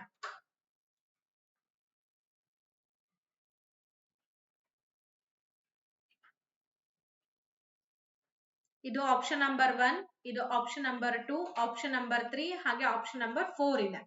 ಇದು ಒಂದು ಆಪ್ಷನ್, ಇದು ಸೆಕೆಂಡ್ ಆಪ್ಷನ್, ಇದು ಥರ್ಡ್ ಆಪ್ಷನ್, ಇದು ಫೋರ್ತ್ ಆಪ್ಷನ್. ಹಂತ 1, ಹಂತ 2, ಹಂತ 3. ಎಸ್, ಇಲ್ಲಿ ನಾನು ನಿಮಗೆ ಹೇಳ್ತಾ ಹೋಗ್ತೀನಿ. ಹಂತ 1 ಏನಪ್ಪಾ ಅಂದ್ರೆ ಮೇಲ್ಭಾಗ. ಹಂತ 1 ಅಂದ್ರೆ ಈ ನದಿಯ ಮೇಲ್ಭಾಗ. ಹಂತ 2 ಅಂತಂದ್ರೆ ಕೆಳಭಾಗ. ಹಂತ 3 ಅಂತಂದ್ರೆ ಈ ಹಂತ 2ರಲ್ಲಿ ಮಧ್ಯಭಾಗ ಇರುತ್ತೆ, ಹಂತ 3ರಲ್ಲಿ ಕೆಳಭಾಗ ಇರುತ್ತೆ ಅಲ್ವಾ. ಹೇಳ್ತೀನಿ ನೋಡಿ. ಈ ಮೇಲ್ಭಾಗ ಅಂದ್ರೆ ಸವೆತ ಕಾರ್ಯ ಪ್ರಮುಖ ಆಗುತ್ತೆ. ಇಲ್ಲಿ ಜಲಪಾತಗಳು, ವಿ ಆಕಾರದ ಕಣಿವೆಗಳು, ಕಂದರಗಳು ನಿರ್ಮಾಣ ಆಗುತ್ತೆ. ಹಂತ 2ರಲ್ಲಿ ಏನಾಗುತ್ತಪ್ಪ ಅಂತಂದ್ರೆ ಮಧ್ಯಭಾಗ ಇರೋದ್ರಿಂದ ಇಲ್ಲಿ ಸಾಗಾಣಿಕೆ ಮತ್ತು ಸಂಚಯನ ಉಂಟಾಗುತ್ತೆ. ನದಿ ತಿರುವುಗಳು, ಪ್ರವಾಹ ಮೈದಾನಗಳು ಉಂಟಾಗುತ್ತೆ. ಹಾಗೆ ಹಂತ 3ರಲ್ಲಿ ಏನಾಗುತ್ತೆ, ಸಂಚಯನ ಕಾರ್ಯ ಪ್ರಮುಖವಾಗಿರುತ್ತೆ. ಸೊ ಶೃಂಗ ಸರೋವರಗಳು, ಮುಖಜ ಭೂಮಿಗಳು ಕೂಡ ಇಲ್ಲಿ ನಿರ್ಮಾಣ ಆಗುತ್ತೆ. ಹಾಗಾಗಿ ಆಯ್ಕೆ 2 ಇಲ್ಲಿ ಸರಿಯಾಗಿದೆ. ಕಂದರಗಳು, ನದಿಯ ತಿರುವುಗಳು, ಶೃಂಗ ಸರೋವರಗಳು. ನಾನು ಹೇಳಿದ ಅರ್ಥ ಆಯ್ತು ಅಂತ ಅನ್ಕೊಂಡಿದ್ದೀನಿ. ಹಂತ 1ರಲ್ಲಿ ಕಂದರಗಳು, ಆಮೇಲೆ ಹಂತ 2 ನದಿ ತಿರುವುಗಳು ಹಾಗೆ ಶೃಂಗ ಸರೋವರಗಳು. Option number 2 is the right answer. ಈ ತರ ಕ್ವಶನ್ಸ್ ಗಳು ಕೇಳಿದಾಗ ಏನ್ ಮಾಡ್ಬೇಕು ಅಂತಂದ್ರೆ ನೀಟಾಗಿ ಓದ್ಕೊಳ್ದೆ ಇದ್ರೆ ಯಾವುದೇ ಕಾರಣಕ್ಕೂ ಆನ್ಸರ್ಸ್ ಗಳನ್ನ ಮಾಡಕ್ ಬರಲ್ಲ. ಕನ್ಫ್ಯೂಸಿಂಗ್ ಕ್ವಶನ್ಸ್ ಗಳಂತೀವಿ ಇವನ್ನೆಲ್ಲ. ಈ ಕೆಳಗಿನ ಭಾರತದ ನಕ್ಷೆಯಲ್ಲಿ ಎ ಮತ್ತು ಬಿ ರೇಖೆಗಳು ಈ ಅಕ್ಷಾಂಶಗಳನ್ನ ಸೂಚಿಸುತ್ತೆ. ಯಾವ ಅಕ್ಷಾಂಶಗಳನ್ನ ಸೂಚಿಸುತ್ತೆ ನೋಡೋಣ. ಕ್ವಶನ್ ಅರ್ಥ ಮಾಡ್ಕೋಬೇಕು. ಎ ಮತ್ತು ಬಿ, ಎ ಮತ್ತು ಬಿ ರೇಖೆಗಳೇನಿದೆ ಯಾವ ಅಕ್ಷಾಂಶಗಳನ್ನ ಸೂಚಿಸುತ್ತೆ ಇಲ್ಲಿ ಕೊಟ್ಟಿದ್ದಾರೆ ನೋಡಿ. Line B, line A. ಈ ಭೂಪಟದಲ್ಲಿ ನೀವು ನೋಡ್ಬೇಕು ಲೈನ್ ಎ ಏನ್ ತೋರಿಸುತ್ತೆ, ಲೈನ್ ಬಿ ಏನ್ ತೋರಿಸುತ್ತೆ ನೋಡೋಣ.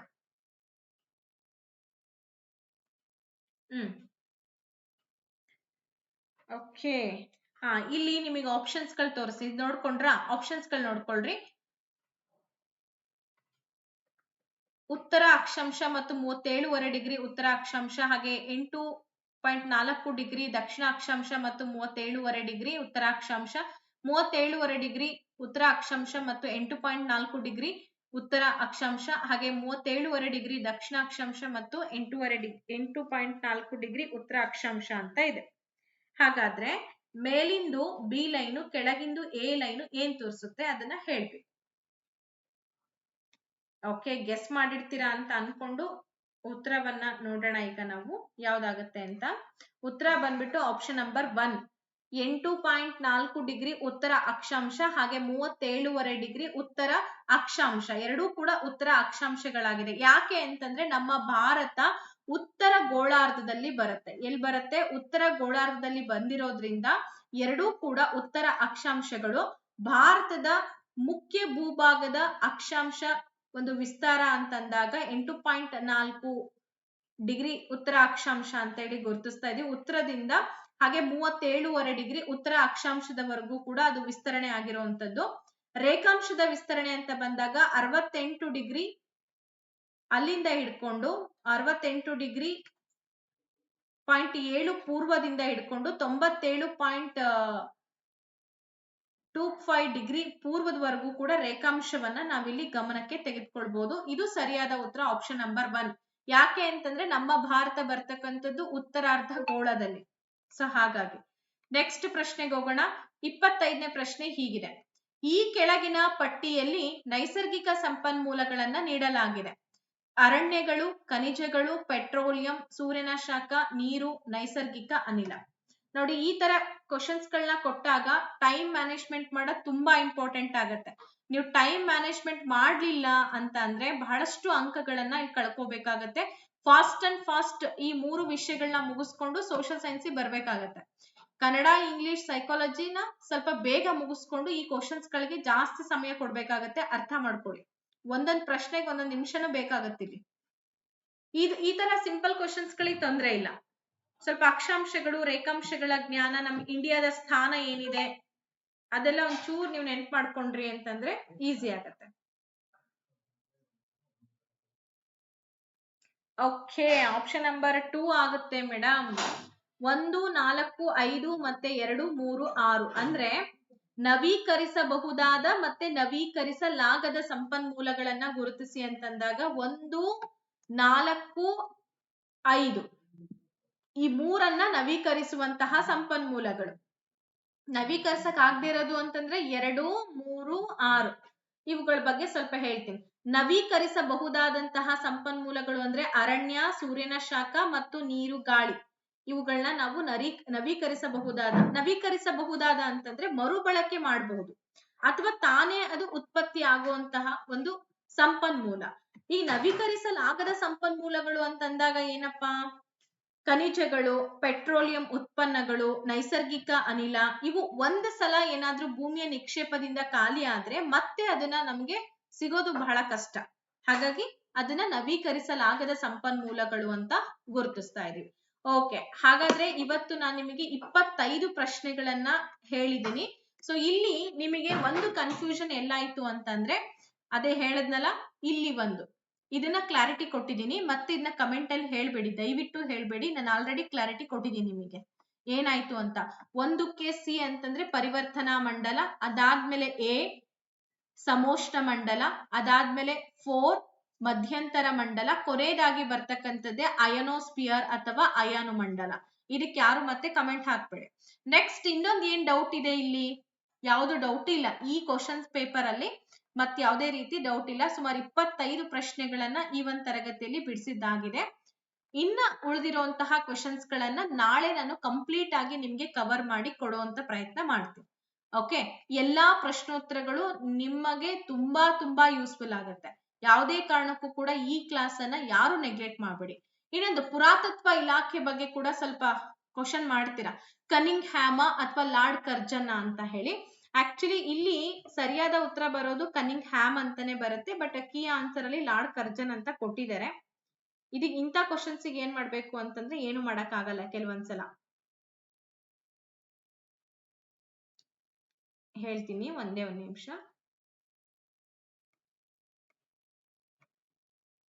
ಓಕೆ ನೋಡಿ, ಭಾರತೀಯ ಪುರಾತತ್ವ ಸರ್ವೇಕ್ಷಣಾ ಇಲಾಖೆಯನ್ನ 1861, ಇದನ್ನ ಸ್ವಲ್ಪ ನೆನ್ಪಿಟ್ಕೊಳ್ಳಿ. 1861ರಲ್ಲಿ ಸ್ಥಾಪನೆ ಮಾಡಲಾಗುತ್ತೆ. ಸರ್ ಅಲೆಕ್ಸಾಂಡರ್ ಕನಿಂಗ್ ಹ್ಯಾಮ್ ಇವರು ಇದರ ಮೊದಲ ಮಹಾ ನಿರ್ದೇಶಕರಾಗಿರ್ತಾರೆ. ಹಾಗೆ ಆದ್ರಿಂದ ಅವರನ್ನ ಭಾರತೀಯ ಪುರಾತತ್ವ ಶಾಸ್ತ್ರದ ಪಿತಾಮಹ ಅಂತ ಕರಿತೀವಿ. ಅರ್ಥ ಮಾಡ್ಕೊಳ್ಳಿ, ಭಾರತೀಯ ಒಂದು ಪುರಾತತ್ವ ಶಾಸ್ತ್ರದ ಪಿತಾಮಹ ಅಂತೇಳಿ ಲಾರ್ಡ್ ಕನ್ನಿಂಗ್ ಹ್ಯಾಮ್ ಅನ್ನ ಕರಿತೀವಿ, ಅಲೆಕ್ಸಾಂಡರ್ ಕನ್ನಿಂಗ್ ಹ್ಯಾಮ್ ಅನ್ನ ಕರಿತೀವಿ. ಲಾರ್ಡ್ ಕರ್ಜನ್ ಏನಿದ್ದಾರೆ ಅವರು 1904ರಲ್ಲಿ ಪ್ರಾಚೀನ ಸ್ಮಾರಕಗಳ ಸಂರಕ್ಷಣಾ ಕಾಯ್ದೆಯನ್ನ ಜಾರಿಗೆ ತಂದು ಈ ಪುರಾತತ್ವ ಇಲಾಖೆಯನ್ನ ಬಲಪಡಿಸ್ತಾರೆ. ಆದ್ರೆ ಇವರನ್ನ ಸ್ಥಾಪಕರಲ್ಲ ಅಂತ ನಾವು ಕರಿತೀವಿ. ಬಟ್ ಕೀ ಆನ್ಸರ್ ಅಲ್ಲಿ ಲಾರ್ಡ್ ಕರ್ಜನ್ ಅಂತ ಕೊಟ್ಟಿದ್ದಾರೆ ನೋಡಿ. ನಿಜವಾದ ಸ್ಥಾಪಕರು ಅಂತ ಅಂದಾಗ ಕನ್ನಿಂಗ್ ಹ್ಯಾಮ್. ಇವೆರಡು ಇಸ್ವಿಗಳನ್ನ ಹೇಳಿದೀನಿ. ಓಕೆ, ಇವತ್ತಿನ ಈ ತರಗತಿಯನ್ನ ಇಲ್ಲಿಗೆ ಎಂಡ್ ಮಾಡೋಣ. ಅಂಡ್ ನಾಳೆ ತರಗತಿಯಲ್ಲಿ 26ನೇ ಪ್ರಶ್ನೆಯಿಂದ ಕಂಟಿನ್ಯೂ ಆಗುತ್ತೆ. ತುಂಬಾ ಇಂಪಾರ್ಟೆಂಟ್ ಕ್ವಶನ್ಸ್ಗಳು 2017ರಲ್ಲಿ ಕೇಳಲ್ಪಟ್ಟಿರುವಂತಹ ಕ್ವಶನ್ಸ್ಗಳು ಬಹಳ ಅದ್ಭುತವಾದಂತಹ ಕ್ವಶನ್ಸ್ಗಳಿದೆ. ಸೊ ಇದನ್ನ ನಾವು ನಾಳೆ ಕಂಟಿನ್ಯೂ ಮಾಡೋಣ. Thank you so much and take care.